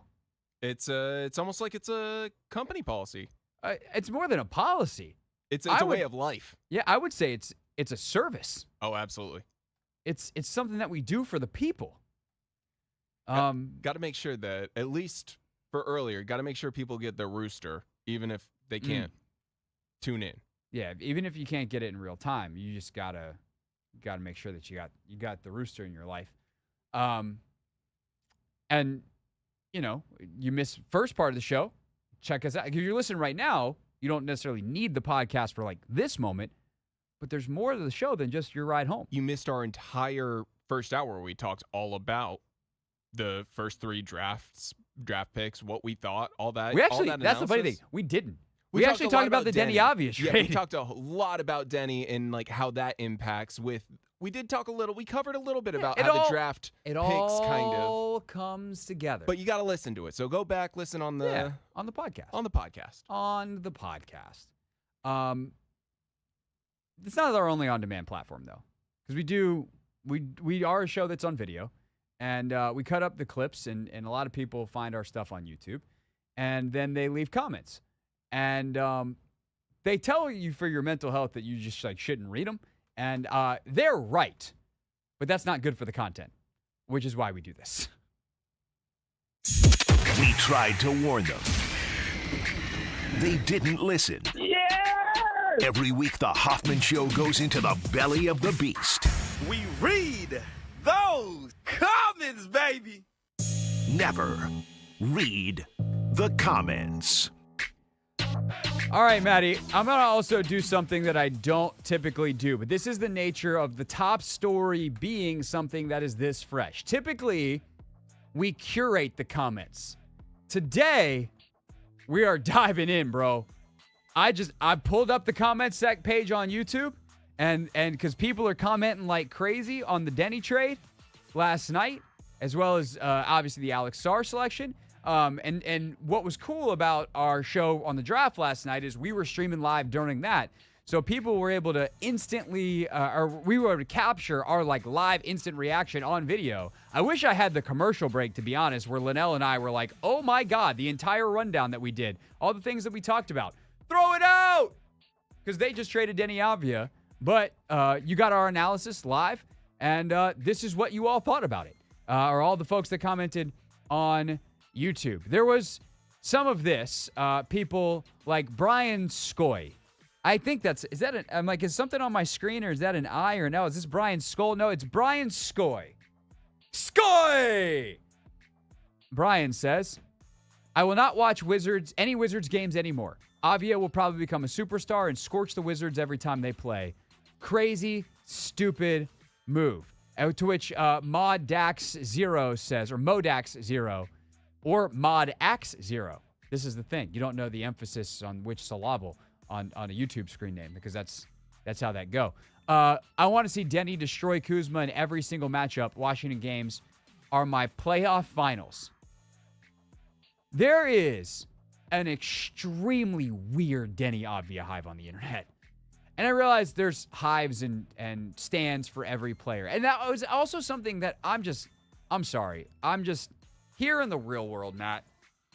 Last night I saw some Wizards fans, and some prominent ones, some that contribute to write for websites and blogs, podcaster types, not clearly any of the ones that I got on my podcaster roundtable before the draft. And I think we should do a post-podcaster draft roundtable. That people really like that. But I saw some people I need a new player to stan. I'm like, no, you don't. No, do not stan professional athletes. Root for them. And it doesn't mean you can't continue to root for them if they get traded, if you really like who Deni Avia is as a person. He seems like a great kid. I really enjoyed talking to Deni. I am sad that my media day this year will not include another sit-down with Deni Avia where he and Kyle Kuzma might start yelling at each other, because that was a highlight for me last year. Deni's sweet. He's very, very talented. But you do not need to stan another adult. It's weird. Like, the whole idea of a stan was a thing that Eminem did out of satire. Like you know the origin of the term stan, right? Yeah. Like the Eminem, and then he did the whole thing at the MTV Music Awards and a bunch of people that look like him, and it's like, this is satire. This is not inspiration. What are you doing? Now, if you just really like Deni Avia as a basketball player, fine, I get it. If you disagree with the trade, I disagree with you and your analysis, but the people that just make this so personal, to the point that you're like, I will never watch another game. I hope that Deni destroys Kyle. I'm like, are you a Wizards fan? Because if so, that's weird, because the guy that you hope gets destroyed is still playing in Washington. Now, what I will say, what do you think the chances are that Deni actually goes on to win a chip with the Trailblazers now that he's left Washington? Of course, there's the curse that everybody that gets traded away from Washington ends up winning a chip with their next team. Well, congrats to the Portland Trailblazers on the success of your rebuild, because, oh my God, are they far away. Washington has drafted some solid players over the years, or acquired. KCP wasn't a wizard. KCP stopped through. That one's different. Gafford, he stopped through. He was a Chicago draft pick. I know he didn't win the title, but Porzingis was here for a year and a half. What are we talking about? Players move in the NBA. 25% of the league moves around every year. I bet you there's 3 other teams that have also had someone who played for them beyond the most recent title teams of the last 2 to 3 years. It's just the nature of the league. I actually love this comment from Green Akutabi. Is what we're going to go with. I wish you had an easier to pronounce screen name, because I like your point. I struggle to believe that this fan base that has already been through the Beal contract when we should have moved him sooner then wants to go through the same thing with Deni. Makes 0 sense. Yeah! Remember everybody screaming of how, oh my God, why didn't they trade Beal? Until it was way too late, and what you got for Bradley Beal was peanuts on the dollar, because even though they actually did decently well, considering he wanted to go to one team and had a no-trade clause, and I know that Jordan Poole doesn't look like a lot yet, but some of those pick swaps from Phoenix might turn out to be pretty good. And if they can either get production out of Poole or flip Poole, that deal is not closed yet. But all in all, they could have had certainly what the freaking Nets just got for Mikal Bridges at one point for Bradley Beal, and they didn't. And not that that would be Avia for sure, because I don't think Deni Avia is ever going to be an all-NBA player. And again, some in the fan base seem to think that he is, and that's fine. You're wrong, but that's fine. Deni is a guy that is going to be 27, 28 years old by the time you want to be good, which is a useful thing if he'd still be on the same contract. He won't. He'll be a borderline max player, and you're going to have to pay him a boatload of money, and you're not going to want to. So you move him at his maximum value, and you just move on. That is how this league works. And Winger and Dawkins understand that on a fundamental level. And I don't think a lot of Wizards fans do, because I think the nature of fandom for a lot of folks, and I know this is really hard to do without feeling like I'm talking down at people, and I promise you I'm not trying to. But I think the nature of fandom is often we follow our teams, and we don't necessarily follow the league, or at the very least we're outsized following our own teams. And I know you know this deep inside your soul, Wizards fans, but you have never seen competent management in the modern NBA. With the way Tommy Shepard and Ernie Grunfeld ran this team was not the way that you manage a modern NBA franchise in the age of these salary cap restrictions, the CBA rules, asset management, and all of this stuff. So forget you're yeah, I know they sucked at drafting. It's not the least of their problems, and it may have been the most of their problems, because you can overcome stuff with talent. But the way they built teams was so not the way you do it that I promise you that not that it will guaranteed to work, because there are no guarantees in the NBA, but that this is the way you do it. And that teams like Boston and Denver did this. They got lucky along the way, and Denver got really lucky because they got their All-NBA MVP at a preposterous point in the NBA draft, a second rounder. Dudes don't do that. But Boston got lucky too. Boston got lucky with some of the trades, and the Nets won the lottery on their behalf. And, then the Sixers, for some reason, instead of just taking Jason Tatum and pairing him with Joel Embiid, were like, we'll trade out, or we actually want to trade up for Markelle Fultz. And the Celtics, who had the first pick and wanted Tatum, were like, okay, we'll take Tatum at 3. And that seemed to be a good move. So, you need luck along the way, and that's all fine, but you have to give yourself the right chances to be lucky, and that's exactly what the Wizards are doing, and we should applaud them for that, even if it means we're going to have to watch a lot of bad basketball for at least one more year, and you just have to try to find enjoyment in the growth. Find enjoyment in watching Alex Sarr try stuff and succeed some, and maybe sometimes fail spectacularly in a way you're like, man, if he figures that out, we're in good shape. You just have to change your perspective, which I realize isn't fun. I realize that the whole point is to win, but if you want to win long-term, sometimes it comes with short-term pain. Avatar 7x7. Deni's a role player on a championship caliber team, but not a cornerstone player on a young team that's 3 years away from being competitive. I think the Wiz did a great job with this draft. 420 Terrence says, great episode, fellas. I wanted Sarr. A Blazers fan found us, dumped $16 million in cap and turned an expiring contract into a 6'9" secondary ball handler who is younger than Dalton Connect, can shoot the 3, rebound, and has secondary playmaking skills. All I have to say is thank you. And here's what I would say to you, Blazers fan. You're welcome, because this trade was good for both teams. You did dump $16 million in cap, but here's the difference. The Blazers are trying to be good, maybe not right now, but sooner. The Blazers aren't in Tankathon 2025. And that is the big difference, is the Portland Trail Blazers currently are looking at a young roster with guys that can be really, really good now. Anthony Simons is 24 years old and averaged 22 points a game last year. Jeremy Grant's probably on his way out eventually before they're really good, but he averaged 21 a game last year. Shaedon Sharpe is 20. He averaged 15-9. Last year, 5 rebounds, 3 assists. Obviously DeAndre Ayton, you're like, well, he's been around. He's only 25 years old. So, there's 3 of your corner pieces. Scoot Henderson's 19 and averaged 14 a game last year. They have their dudes. Shaedon Sharpe, Scoot Henderson, Anthony Simons.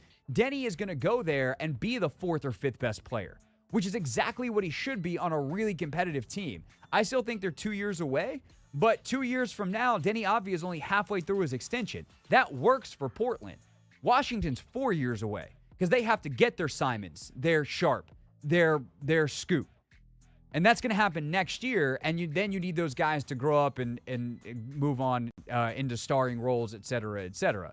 So I go back to something. I wish I had pulled this audio. I didn't know my thoughts would take me here.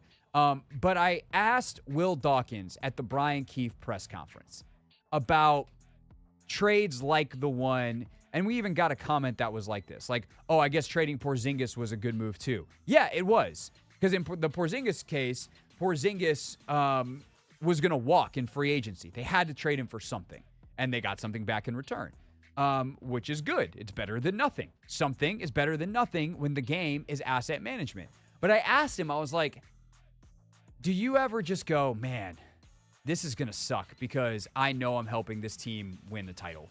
I know that, and at this point, Boston hadn't won yet when they introduced Brian Keefe. But I was like, Boston's the favorite, and you're the team that traded them Porzingis. And, do you ever just go, damn, I know I'm helping them win? And he goes, no, I love it. Because our goals are different. We're on different timelines, and ultimately, we want something that works. We want to be good partners. Of course, we want something that is great for us, but we can get something that's great for us, that's good for the player involved, and is good for the other team. And that's good for us long-term because that team is going to want to help us do business again in the future. Because maybe 3 years from now, or probably not 3-4 years now from Boston, let's say 5 years down the line. Let's say it's 2029. Tatum and Brown are on the way out. Like they're at the end of their prime. Holiday's been retired for 3 years. Derek White's, getting up there if he's still even in Boston. Porzingis is probably almost retired at that point. Like this Boston team that just won the title is long.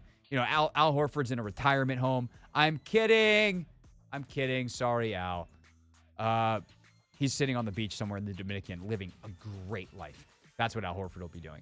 But 5 years from now, it's 2029. The Wizards are this 2 team in the East, and they want something from Boston. Boston has that piece that is the 2029 Kristaps Porzingis, the last piece to the Wizards title team around Cooper Flagg and Alex Sarr and Bilal Coulibaly, who have been fighting, struggling. They lost in the Eastern Conference Finals in 2028, and now it's 2029, and we're trying to win the 2030 title. And you call up Brad Stevens, and he's like, hell yeah, I'll do a deal with you. Like, that's what you want. You don't want to be the team that when they call, you're like, oh, God, that team's calling. And so that's the way Will Dawkins looks at it. And I know some people will be like, he should be more shrewd. And okay, that's a difference of opinion. It's a difference of a way to do business. But that's the way that they see it. And that's why this deal is great, is because ultimately the Wizards get something that they covet, the picks, an extension of a timeline here, because Avia isn't a guy they're now going to have to think about paying in a couple of years to keep the asset. And the Blazers get a young player who, if he stays as a 37-point three-point shooter, is a key piece to helping them become legitimate contenders. If he's not, then the Wizards won the trade. And we'll see how good Deni Avia can stay when he is in Portland. Continuing on Never Read the Comments here on The Hoffman Show. Again, you can leave your comments at Craig Hoffman or at the Team 980 with show cut up on demand on YouTube for you to watch some of our best segments. But if you want the whole thing, always remember the Hoffman Show podcast is the place to go. Every single day, every segment, every hour of the show, you can listen uninterrupted, on time, on your time, anytime, anywhere. Mead Speed. These guys are hilarious. Yeah, me and Linnell, we're funny guys. These guys are hilarious. I don't think this trade is great for either team. That being said, not a good trade for the Wiz. They could have gotten a better package for Deni, to which our guy 420 Terrence says the correct response, which is 2 firsts and 2 seconds is a great deal. Someone else said 3 deep lottery picks would have been a fair deal. If I called anyone in the NBA and I was Will Dawkins and I was like, hey, I got Deni Avia for you. I need 3 lottery picks. I need 3, which, by the way, you can't even guarantee, because I don't know if you guys know this, but they haven't had the lottery yet for next year because they need to play the season first. We might have gotten 2 lottery picks. We don't know. That's the thing. That 2029 pick is the better or the worse, if you will. It's whatever's better for Portland they get to keep. Portland's pick and Milwaukee's pick, which they have from the Dame trade. And so the second best pick that Milwaukee has in 2029 comes to Washington. Well, if something happens and both Portland and Milwaukee are actually terrible by 2029, then Washington could wind up with a lottery pick. That would be cool. But if you try to do some kind of, reverse protection, if it's top 8, it convey, like, you'd be laughed off the phone. He's Deni Avdija. Again, very good player, not in, say, Mikal Bridges' class. You're not getting 3, some of y'all have played too much NBA 2K. And you're the person who built a super team, and you're like telling your friends about it. Matt, we all have that friend. Yeah, who's your 5 in your franchise? It's 2019, and they've got Steph Curry, Kawhi Leonard, LeBron James, Kevin Durant, and whoever the best center was in 2019. And you're like, how'd you do that? I turned the salary cap and trade denial off. CPU can't veto the trades. Yeah, I bet. Yeah, those guys were never fun to play with. No. No, you're just like, that takes all the fun out of it. The point is to win, but it also should be challenging. Let me guess, you play on rookie too. Yeah. Oh, no, I won everything, but I used the career team. Best of the NBA. Yeah. I won the NBA title with the 90s All-Stars. And by the way, Michael Jordan would have averaged 80 in the modern NBA. Oh, Jordan, so much better. Jesus. It's real life. The other GMs get to say no. So no, this was a great deal. They got 2 firsts and 2 seconds for Deni Avia. I blurted that out at some point last night during the show. A couple of quick thoughts on Alex Sarr to wrap up. Never read the comments. Sarr is the right selection considering the talent within this draft. Unfortunately, we'll have to wait and see how he develops and if this new coaching staff can coach. I still would have liked Sam Cassell or Mark Jackson as a hiring option, especially Cassell. He has proven as an assistant that he can communicate well with the players of this generation. I didn't like that Richard Jefferson and the ESPN analyst laughed when speaking of the Wizards. That was a blatant sign of how disrespected this organization is within the NBA circles. That from Michael Briscoe, 9166. I will say this real quick to kind of wrap up here about the Wizards and kind of where they are in their rebuild and where their reputation is amongst the league. I think it's really easy to laugh at the Wizards because the Wizards have been a goofy team for a long time. And you just kind of have to take that. And I think that's something that Michael Winger and Will Dawkins, especially I think Winger is the guy who's kind of in charge of the whole operation, struggled with at times. I think that he had a learning curve, and this front office in general had a learning curve to be like, oh, wow, yeah. Because when you're in it, in the league, and in the day-to-day grind, you're focused on that. And all of a sudden, if you're exposed to some outside noise and you're like, man, this noise is real noisy, it's a shock to the system. And I would be curious to talk to, and I'm guessing for Winger, just like things you hear or whatever. And some things he did say in the post press conference where he was like, yeah, no, I do think this was harder in some ways than we imagined. But I would be curious to talk to Michael about that because the Clippers certainly went through something similar as an organization but for them, the switch got flipped because Ballmer bought the team. They went from being, oh, you're a joke, they're Clippers, to like, oh my God, the Clippers are one of the best organizations in the sport because Steve Ballmer's rich and is hiring everybody. They're hiring the best people. They have the best infrastructure. They're doing the smart things all over the place. And so for Washington, because they didn't have that flip switch of ownership, and all of a sudden it's like, well, Leonsis still owns the team, they're going to have to prove that they're serious. And I think they're doing that. I think they're doing it right. But unfortunately, doing it right in the long term means being really bad in the short term. And so your reputation as a clown organization is just going to be there until you start winning. And you have to be willing to go through that. And I think they are because they're continuing on the day-to-day grind. And I respect them for that. As someone who watches from a closer vantage point, I respect them. If you're a Wizards fan and you want to yell at the national media, that's fine. If you want to be like, you don't get it, that's fine. And if you're the national media and you want to take your cheap shots, I guess that's fine too, because the Wizards over the course of many, many years have earned that. But I'd also say in a couple of years, be prepared to be like, wow, they did a good job. They put in the work and they rebuilt this thing the right way. Again, they got to get lucky. They got to get the right guy next year in the loaded 2025 class. Would love to get someone else in 26, and then you're cooking with gas. But process-wise, I have a lot of respect with the process, if you will, that they're taking on. It's the Hoffman Show. We're on the Team 980. We're always live as well on the free Odyssey app. And that, ladies and gentlemen, boys and girls, is never read the comments. You can leave YouTube comments on our show at the Team 980 and at Craig Hoffman. And again, don't forget the Hoffman Show podcast anytime, anywhere, on your schedule, on demand, full show every single day. When we get back, we will talk more about the Deni Avia trade, reset the show, and take some of your calls. 301-230-0980. If you haven't heard my opinion on the trade yet, you will. And I would like to hear yours on the phones next. And then a fun swerve in the last half hour of the show here on the Team 980.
It's the Hoffman Show. We're on the Team 980, always live as well on the free Odyssey app. We are getting close to the most intriguing pick of the NBA's draft second round. If you were unaware, the second round is actually happening right now. It started at 4 o'clock. It's been going. We could update a couple of picks if we'd like. But really, as Matt Essig is in for Anthony Haney today, Matt, we are getting to the 55th pick. Currently, Boston's on the clock at 54. We are getting to the 55th pick, which is the Lakers pick, and the pick that everybody thinks is going to be Bronny James. Do you think they'll do it? I would say for most organizations and how I would say the Lakers have been run in the past, they wouldn't. Because the Lakers are an organization that constantly are focusing on who they have now and the talent and big name players that they can get in the future. I feel like that's always kind of been how they build their rosters. But they're also a marketing machine. Oh, 100%. They're LA. They're LA, but LA focuses on we have to have at least one superstar on the team now, or we are actively building up someone that is going to be the next Kobe, your next. Yeah, but it's a second round pick. 100%. And that's why I think that there is a lot more potential because it's a second round pick. And I think when you take a look at all of the choices the Lakers have made recently regarding choosing coaches and players and all that, it kind of leads towards Bronny being a very high pick for them. So, also, they're just showing the Lakers draft room right now, and JJ Redick sitting there in his Lakers polo is super weird to actually see. Like, of course, he's the head coach. There's also someone in their draft room in a beanie. And I'm like, who is in the front office wearing a beanie? Kurt Rambis is somehow still in that draft room because Kurt Rambis has somehow been in every iteration of the Lakers front office for 30 years at this point since he stopped playing, or he's been on the bench. That dude has survived more iterations of the Lakers than literally Magic Johnson.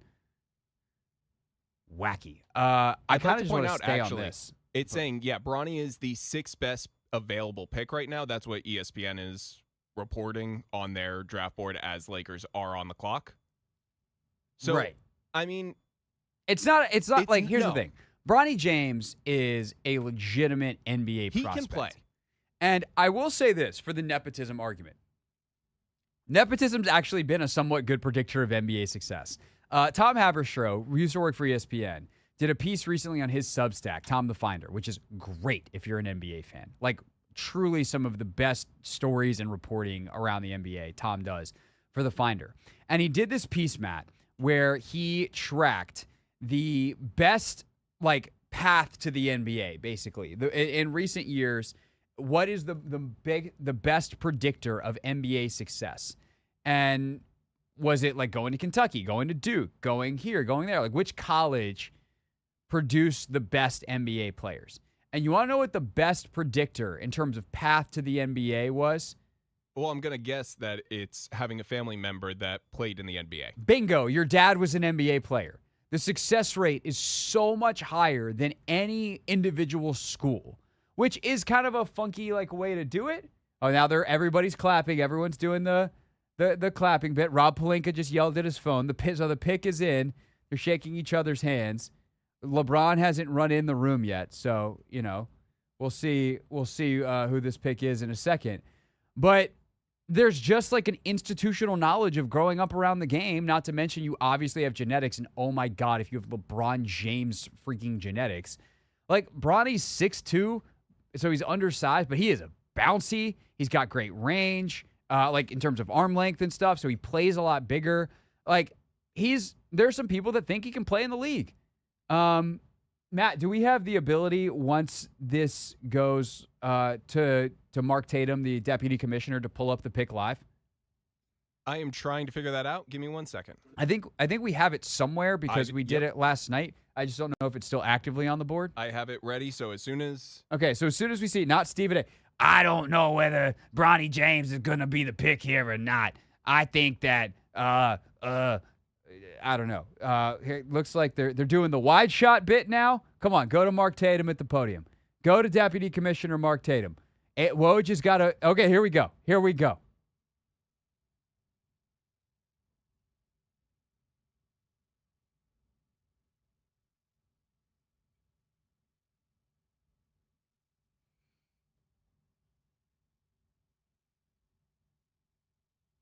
Oh, they did it! There it is. They did it! They did it. Wow. Wow. Here's the thing. I don't think as many NBA people would have been like, they're going to do it if they didn't somewhere in their heart of hearts know that they were going to do it. And I will say this too.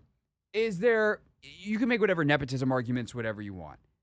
It is cool as hell that LeBron is going to get to play with his kid. If Bronny even makes the team, he might not. Bronny might wind up being on the G League team, and maybe he gets called up at some point this year, and he and LeBron get to be on the court together. This is something that has happened in Major League Baseball because guys can play forever in that sport, and there's 19-year-old kids that wind up, if you're Ken Griffey Jr., playing with your dad, Ken Griffey Sr. It's happened here and there in that sport. I don't think it's ever happened in the NFL. Guys just don't play long enough. Like Brady played long enough that if it's one of his kids, maybe he could have thrown a pass to if one of his kids had gotten there. But typically not in the NFL. hockey, I think maybe one or two, it might have happened for some really long careers. This never happens in the NBA. You certainly have fathers and sons, right, who play, but not together. LeBron James has actually played against a lot of fathers and sons. Guys now are like every other week being like, hey, LeBron, you played against my dad, because LeBron's been playing for 800 years.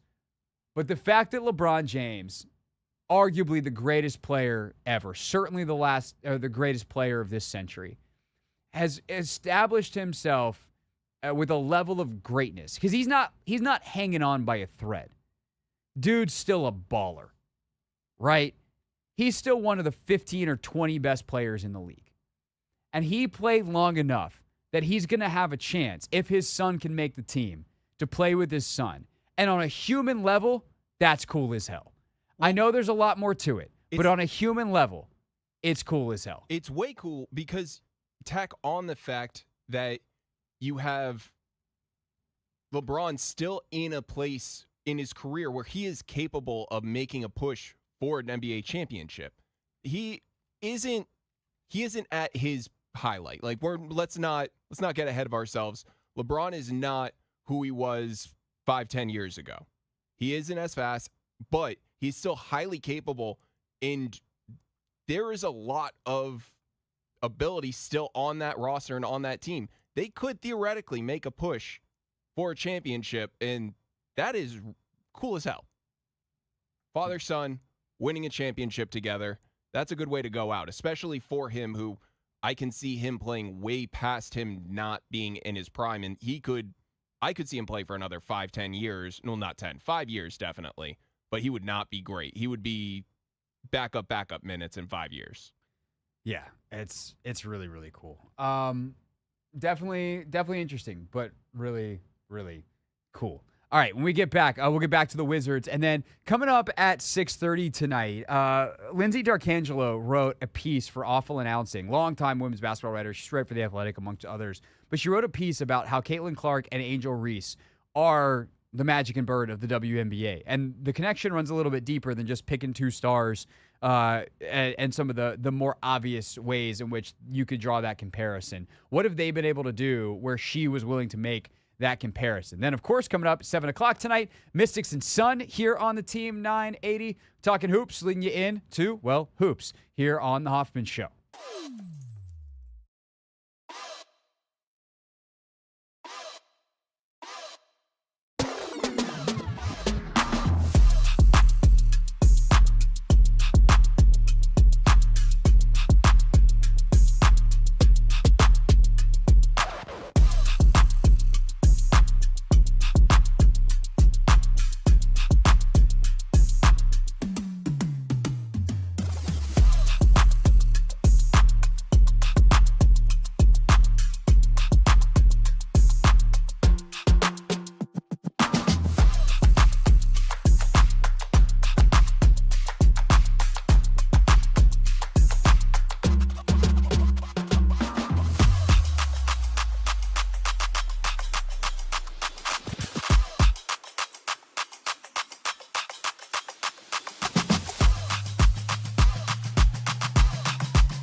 It's the Hoffman Show. We're on the Team 980. We're always live as well on the free Odyssey app. And we, of course, your home for Wizards basketball, including last night when the Wizards drafted, or their draft show was live on the Team 980. Linnell Willingham and I hosted, and you heard them draft Alex Sarr, Bub Carrington, Kaishan George. George, 6'7", wing out of Miami, can really shoot it. Shot 41% from three last year. And we'll talk about him tomorrow, as well as Bub Carrington, 6'5" guard out of Pitt, two ACC players. So we'll have ACC Network's Luke Hancock at 5 tomorrow. I also think my good pal Kevin Brown, who you might know from the Orioles broadcast, but also does a great job calling college basketball for ESPN.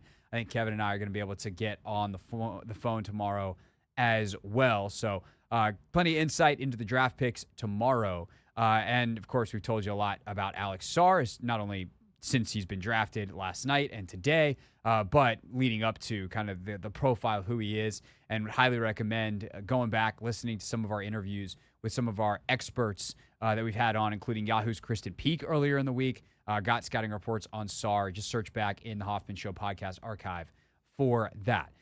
Quickly, let's hear from Will Dawkins, the Wizards general manager, who took a big swing last night with Alex Sarr. That's all there was to take in this draft, was swings. It was not a draft where there was a Victor Wembanyama or even a Paolo Banchero on the board. So ultimately, Dawkins took a swing, which is something he thinks is important to do. I think a lot of people would say this draft is not as starry, but can you kind of speak to the importance of taking swings and just like getting talent in the door? Yeah, for sure. I wouldn't use the context of taking swings. I think the group that we have downstairs in that arena, I guess it's our lounge that we turned into our draft room, is full of qualified people who did a tremendous job preparing us this year. We didn't have 2 weeks. We actually had a whole 12 months to prepare this year, and the scouts, they worked their tails off. They identify players. They scour the streets, get information, and our strategy group is coming up with ideas. And this is kind of that time of year where you can combine, and we'll always be aggressive. We'll always try to be strategic. And when you have time to prepare, you kind of identify your players and the people you want to go get and do your best to go get them. Sometimes it works out. It takes two to tango, as you know. But we try to identify people first, try to identify talents, and if we can get them, we're going to get them. So I think you've seen the last 2 years that we're willing to move and go get who we want to get. And for Will Dawkins, that's the swing, right? The swing is not necessarily the player because they feel confident in their evaluations. They should. They're good at it. As confident as any NBA team can possibly be, knowing this draft is a crapshoot and you're not going to bat 1,000. But when they identify someone, they're not afraid. And they've traded up. Obviously, the Deni Avia move. I don't know whether exactly they had Bub Carrington or Bub Carrington was on a very short list of players who they were targeting with that. David Aldridge had reported they brought Carrington in late. And I don't know whether they brought Carrington in because they liked him and they realized they might have a shot because this Avia move was starting to come together, or the Avia move was coming together and Carrington was someone they liked on film and they're like, let's get a look, and then they fell in love with him. I don't know whether they fell in love on tape, brought a guy in to confirm, kind of liked him on tape, brought guy in, fell in love with him, and then where the Avia move fits into all of that in terms of the timing and who they were, other potential trade partners they might have had. But to Will Dawkins, that's the swing. He said at the beginning, I don't know about taking swings, but that's, you don't swing in baseball with your eyes closed. You play the count. What's this pitcher got in his repertoire? What do we think is coming? And you train to swing the bat and make contact. And that's Will Dawkins in that Oklahoma City front office was good at making contact as anybody. And now hopefully he can do that here in Washington. Why Alex Sarr? The intangibles are certainly a huge part. One of the things that you just can't teach, just can't coach, and why ultimately Sarr goes to. Alex Sarr obviously has the size, the length, and the athleticism. What can you say about his intangibles and how you picked up on them throughout the evaluation process? Yeah, I think Alex is a special young man. He has a humility to him, but also a confidence. So when you put those things together with the work ethic that he's proven, and he's not afraid to really explore his game and take chances. So he left home at 14, went to Madrid, played there for a few years, went to America, tried something new with OTE, wanted another challenge, went and played with grown men in Australia. So he's someone that's always looking for more, always trying to get better and compete, and knows who he is. So when you talk to him, it's like a quiet confidence that he knows he's going to continue to get better and has a lot of work to do, but he didn't run away from that. So he's a true basketball player.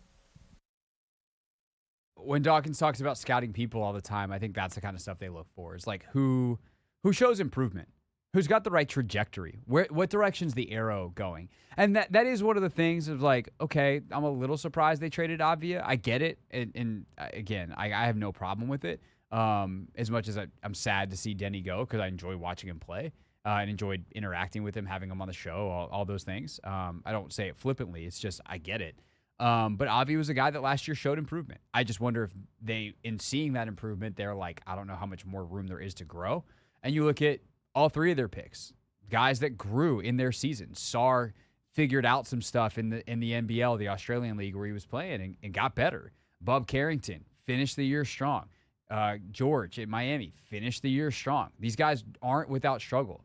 And I think that's something that Will has talked about before, liking about certain players. He likes guys that have had to earn it. And Michael the same way. That is part of the OKC way. And it's actually eerily similar to things that the Commanders have said. Something that's actually directly from Adam Peters. He's like, I like guys that have had to earn it. And I think in that way, the evaluation crosses over sport to sport. Like, if you have someone who is really talented, has had to earn it, and is still going the right trajectory, why wouldn't you want that player? And that's the three guys they drafted last night. They see them through that mold. I think pretty much everybody the Commanders drafted is through that mold. And I think a lot of successful players have similar backstories throughout their careers, and it ultimately winds up that ability to grind and an ability to earn something winds up being the dose of humility you need to keep going and ultimately be successful in whatever sport it is that we're talking about. It's the Hoffman Show. We're on the Team 980. We're always live as well on the free Odyssey app. And coming up next, why does one longtime women's basketball writer think that Caitlin Clark and Angel Reese truly are the WNBA's Magic and Bird? Great chat with Lindsay D'Arcangelo next.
Hoffman Show. We're on the Team 980, always live as well on the free Odyssey app, and of course streaming on YouTube at the Team 980. Mystics coming up at 7 p.m. tonight. Of course, you get the simulcast of Monumental Sports Network. Megan McPeak on the call here on the Team 980. We're actually going to talk a little WNBA now with a contributing writer to Awful Announcing, who has been a long time writer covering women's hoops. She's so good. Read her stuff a ton over the years. Lindsay D'Arcangelo is with us. Lindsay, thanks for joining the show. Yeah, thanks for having me. Happy to talk Absolutely. ball. Yeah, let's do it. And let's have an intelligent discussion about the state of women's basketball, because that's actually what you wrote about. And I think you took the angle on the Caitlin Clark, Angel Reese, Magic Bird comparisons that's actually interesting, in my view, correct. It's also in your view correct because you wrote the piece. But what inspired you amidst all of the nonsense that is floating out there about these two women and the rivalry and all that, to say, like, no, the WNBA should lead into this? What aspects of what Magic and Bird did for the NBA in the late 70s in college, into the 80s in the NBA, do you see in Caitlin Clark, Angel Reese, and their rivalry with the WNBA now? Yeah, and it really goes back to the fact that the WNBA has struggled for a very long time to bridge that gap between college hoops fans and pro hoops fans, because for whatever reason, not a lot of fans were following their players into the WNBA. There seemed to be this drop off or this disconnect. And when you look at where the NBA was when Bird and Magic came in, and they had that great, rivalry in college. It was built up before then, and then they both went to, separate teams on separate coasts, which ended up turning into its own rivalry. And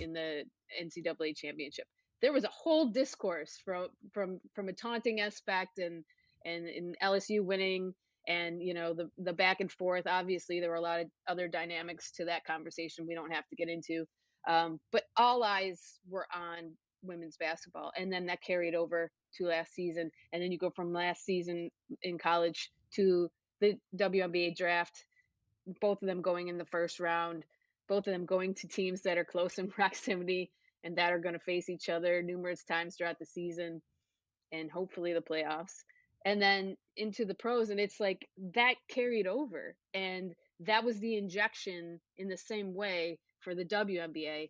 And I think it has the potential to be just as enduring and everlasting as Bird Magic. No, I think it's so good, that connection piece of college to pro, because we have seen monster numbers on TV, for instance, for the women's Final Four at various inflection points over the history. Maybe not as consistent as, of course, many of us would like, but it never has quite carried over. What are, you think, the main factors about Caitlin, Angel, the rivalry, that finally people went from, I hate to lead you here, but also, do you think, is one of the factors that Caitlin and Angel both had so many fans that were fans of them, not outside of the college? How big of a factor was that? And then what other factors do you think helped make that connection from the college to the pro? Yeah, definitely. Right. There were individual stars in their own right before they even entered the WNBA. And a lot of that has to do with NIL, right? These players now are allowed to build their own brands and to have their own huge platforms with endorsements and all these things. They're very outspoken. They're on social media for the most part, sharing their lives with their fans, and they built up these fan bases in separate parts of the country, whatever, but still large fan bases. And so when they came to the WNBA, that was a gift to the league, because these fans were going to come with them no matter what. It didn't matter really where they went. I believe no matter, if Angel ended up in a different team, if Caitlin ended up in a different team, it wouldn't have made much of a difference. But then they go to the WNBA, and then those teams, knowing the talent that they have, those cities, Chicago and Indiana, the fans were already there at the pro level, are all in. And then you bring in the influx of new fans, and it's just, man, NAL has done so much. I believe I said it was like the perfect storm, because you factor that and you factor this competitive back and forth relationship between the two of them. You factor in their talent, this rookie class as a whole. There's so many factors that go into this budding rivalry that we have. It's just the WNBA couldn't have asked for anything better, right? Yeah. But what else goes into it? Their competitive spirit. They are both ballers. Like when they both step on the court, they want to win. They're willing to do whatever it takes, hustle, whatever, to get to that. They're not going to give you an inch. They are going to talk trash. We know that they both talk trash. It was very funny when Caitlin tried to say that it wasn't a rivalry. Like, okay, Caitlin, sure, we have eyes, we're watching. Yeah, I mean, maybe not a rivalry from the standpoint that they don't play the same position, right? But as far as the teams, those teams now, every time they play each other, there's a bit of dislike there, a competitive pro athlete dislike. Right. Not about There's the juice in the individual. building, which is what There's you love juice about in the sports. building, right? Yeah. They want to beat each other. Each team wants to win. And that's part of the injury. You want that, you want that. Every time the Celtics played the Lakers, it was the same thing. There's mutual respect as far as talent goes. But once you step on that court, it's on. And the WNBA, we needed that. That was a thing that was lacking because there were certain teams you'd get up for if they play each other, but it wasn't on a consistent basis. And there really wasn't a lot of storylines involved. I mean, this is like I said, this is great. This is what we needed. But yeah, it's all of that wrapped in, and it only adds intrigue. And the fact that it's now caught on with mainstream media, for the most part, if it sticks to basketball and their competitive back and forth and the game itself, that's a good thing. For sure. Lindsay D'Arcangelo is our guest. She wrote a great piece for Awful Announcing, make the comparison of Angel Reese and Caitlin Clark to Larry Bird, Magic Johnson, the rivalries and what they did for their respective leagues. One of the more underrated parts of the Magic Bird rivalry, Lindsay, is I'm sure you know as a basketball historian, is there's a third player there. And I'm not talking about actual player. Like Michael Jordan obviously comes on and that's an accelerant. And, who knows if Juju or Kiki or one of these players down the road, like turns into that. But the player I'm talking about here is David Stern. He takes over as the commissioner of the NBA, or like, I think actually in 79. Like, I actually think it was the same year that Magic was drafted at 80. It was somewhere in there. Maybe it was a little bit later, kind of around Jordan, but he was in charge of that acceleration from the commissioner's office. What role do you think the league has? And I'll just ask it, like, is Kathy Engelbart the right person, or is there someone else in the league office that can be the right person to be the steward to make sure this growth sticks in the way that it did and becomes enduring, to use your word, like it did for the NBA? Yeah, the really quick side note here, the funny you mentioned David Stern because he's the reason the WNBA exists. Right. I mean, not the sole reason, but he wanted to start a women's pro league a few years into his position with the NBA, like right when he took over as commissioner.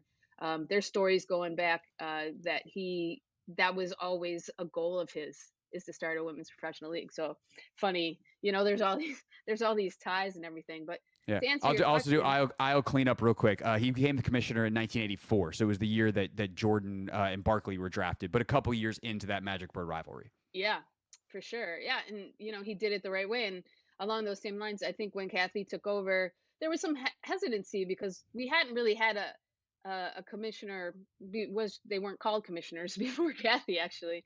I think it was just like president of the WNBA or whatever, who really leaned into the marketing and could really sell this league and sell its players and sell the storylines. And I think Kathy has done a good job the way the league has leveraged social media to its advantage. There were games a few years ago on Twitter and Facebook, and that's sort of what has increased these additional broadcasting deals because the numbers were there.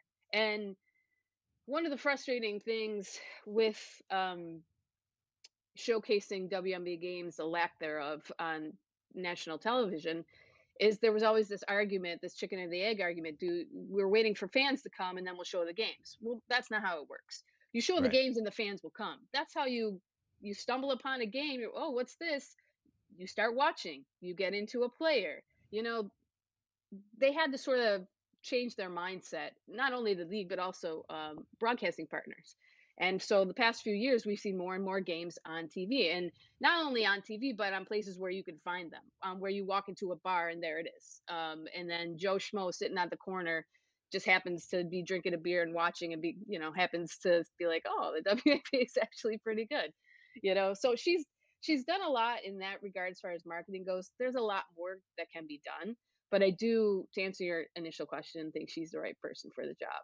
I think her track record the previous years, navigating some difficulties like 2020 and COVID and everything that was wrapped up in that with societal issues, she's done a good job. And I do think she will see it forward. I can talk about this stuff for another 20, 30 minutes. Yeah, Our show ends before that, so we'll just leave it here. But there's so many good points and different avenues that we didn't even get to touch on that are in the piece. Read it at awfulannouncing.com. Lindsay D'Arcangelo with us here on the Hoffman Show. Lindsay, we'll definitely have you back to talk some actual ball later on in the season. Yeah, thanks a lot. I appreciate it. It was fun.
All right, we're wrapping up here on the Hoffman Show, and we're currently exasperated because Folarin Balogun for the U.S., their star striker, just hit the crossbar.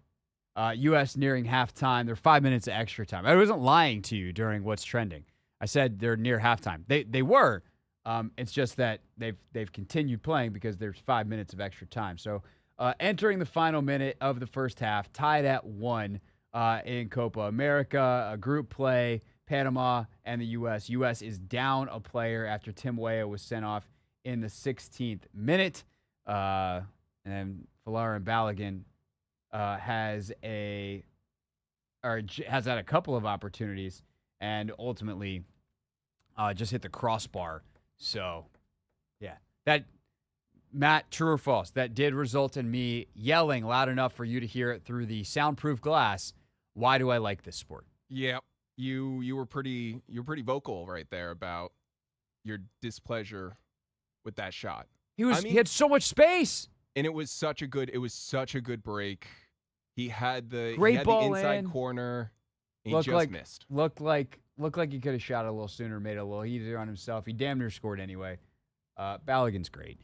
Speaking of great soccer players, speaking of great goal-scoring, goal-creating soccer players, tomorrow on this radio show, an alternate for your U.S. women's national team for the Olympics, the current NWSL leader in assists. We welcome back to the show tomorrow, Croy Bethune, everybody. Yeah. And, Matt, I don't know if you are up on this ongoing, it's kind of a bit, but it's also real. The curse of Anthony Haney. Are you up on the curse of Anthony Haney? I'm not. What is Anthony cursing now? Anything that he touches with sports, basically. Anthony, 2 seasons in a row, I have crushed him in NFL picks. Just absolutely destroyed him. So that's kind of where it started. And then he would randomly pick, basketball games. And I'd be like, nope, I'll take the other side. And I would more often than not be right. And then last weekend, he was a part of the record-setting crowd at Audi Field for the Spirits game against San Diego. We got Anthony to his first Spirit game. Good for him. Yeah, it was a great time. And they were down 1-0 in the 88th minute. Trinity Rodman went down with an injury, and Anthony was like, I'm going to go because I want to beat traffic, and it looks like the Spirit are going to have a bad time of it. And then when Trent was able to get up, luckily continued playing, and they resumed play, Casey Kruger played a miracle ball off of Albie Dahlkemper's head, right onto the chest of Croy Bethune, who took the half volley and smashed a shot into the corner of the net past Caitlin Sheridan. Place goes nuts, pandemonium. Anthony texts me. He's like, I just heard the roars. I left. And it's like, if you leave and they score, you might be the curse. I've had that happen to me this season with the Nationals, actually. They were down by 4. I decided to walk away, and then they got a 3-run home run literally the moment that I stepped out of the ballpark. Wasn't fun. You hate to see it. I feel for Anthony. So what we're going to do tomorrow is we are going to let Croy Bethune decide if Anthony's allowed back. Because I don't want that responsibility. Leave that to the people in charge. Anthony's not, he can't make decisions for himself. He's the curse. He doesn't get to decide whether he gets to return. It is a burden he is stuck with. And so I didn't want to ask the new head coach, Jonathan Heraldez. I could have asked Mark Krikorian earlier in the week, the team's GM. Mark would have been pretty funny. I did think there was a couple of different players we were banting about of who would ultimately get this responsibility. We did talk about having goalkeeper and captain Aubrey Kingsbury, but I know how competitive Aubrey is, and if there was a sliver of a chance that this curse is real, Anthony would never be allowed back in the stadium again. So we decided Aubrey could not be the person to make that decision. So Croy Bethune is going to make the decision tomorrow. She's young. She is affable. She's a delightful person. She's very, very, very kind. I think Anthony stands a good chance. But tomorrow, Croy Bethune, who, by the way, might be the best young athlete in DC sports, is going to join the show and, amongst other things, discuss whether or not one Anthony Haney is allowed back at Audi Field. Apropos of none of that, it's time for Real Things Real People Said into real microphones. Real things. We're not gonna be sucked this year. Real people. 5-11, not very good. Said into real microphones. You know, the culture is actually damn good. Also tomorrow, we will have more coverage of the NBA draft. Kevin Brown, Luke Hancock discuss the ACC players, the two of them that the Wizards took in the first round. So that should be a fun one tomorrow. Anthony will be back in the chair, so he will hear his fate from Croy Bethune. Matt, appreciate your hard work today. Have you been into the Olympic trials at all? Oh, of course. So the track resumes tonight. Swimming trials are over, but before they let out, Bobby Fink, one of the best Americans, great chance for a gold medal. He got a little gift from the folks at NBC before he heads to Paris after qualifying. Oh, yeah. No! Oh, my! Can I watch this? Hey, Bobby, it's Joe Latrulio from Brooklyn Nine-Nine. Just wanted to say congratulations on making your second U.S. Olympic swim team. Incredible. I have a great time over there in Paris. We're pulling for you. I swam backstroke down at high school in Coconut Creek, Florida. My wife grew up in Brandon, outside Tampa, your hometown. So you've got some Florida love pulling for you. I wasn't quite the speed demon you were. Pulling a 100-meter backstroke in 1 minute and 19 seconds. Yikes. But we're pulling for you. Thanks for watching the show. Go for the gold, and all the best. Oh, she knows my gold assist. Bobby, hi. Congrats on making yet another Olympic team. All right, we'll have to cut it there, but that's good stuff. We'll see you tomorrow on the Hoffman Show. Mystics basketball next.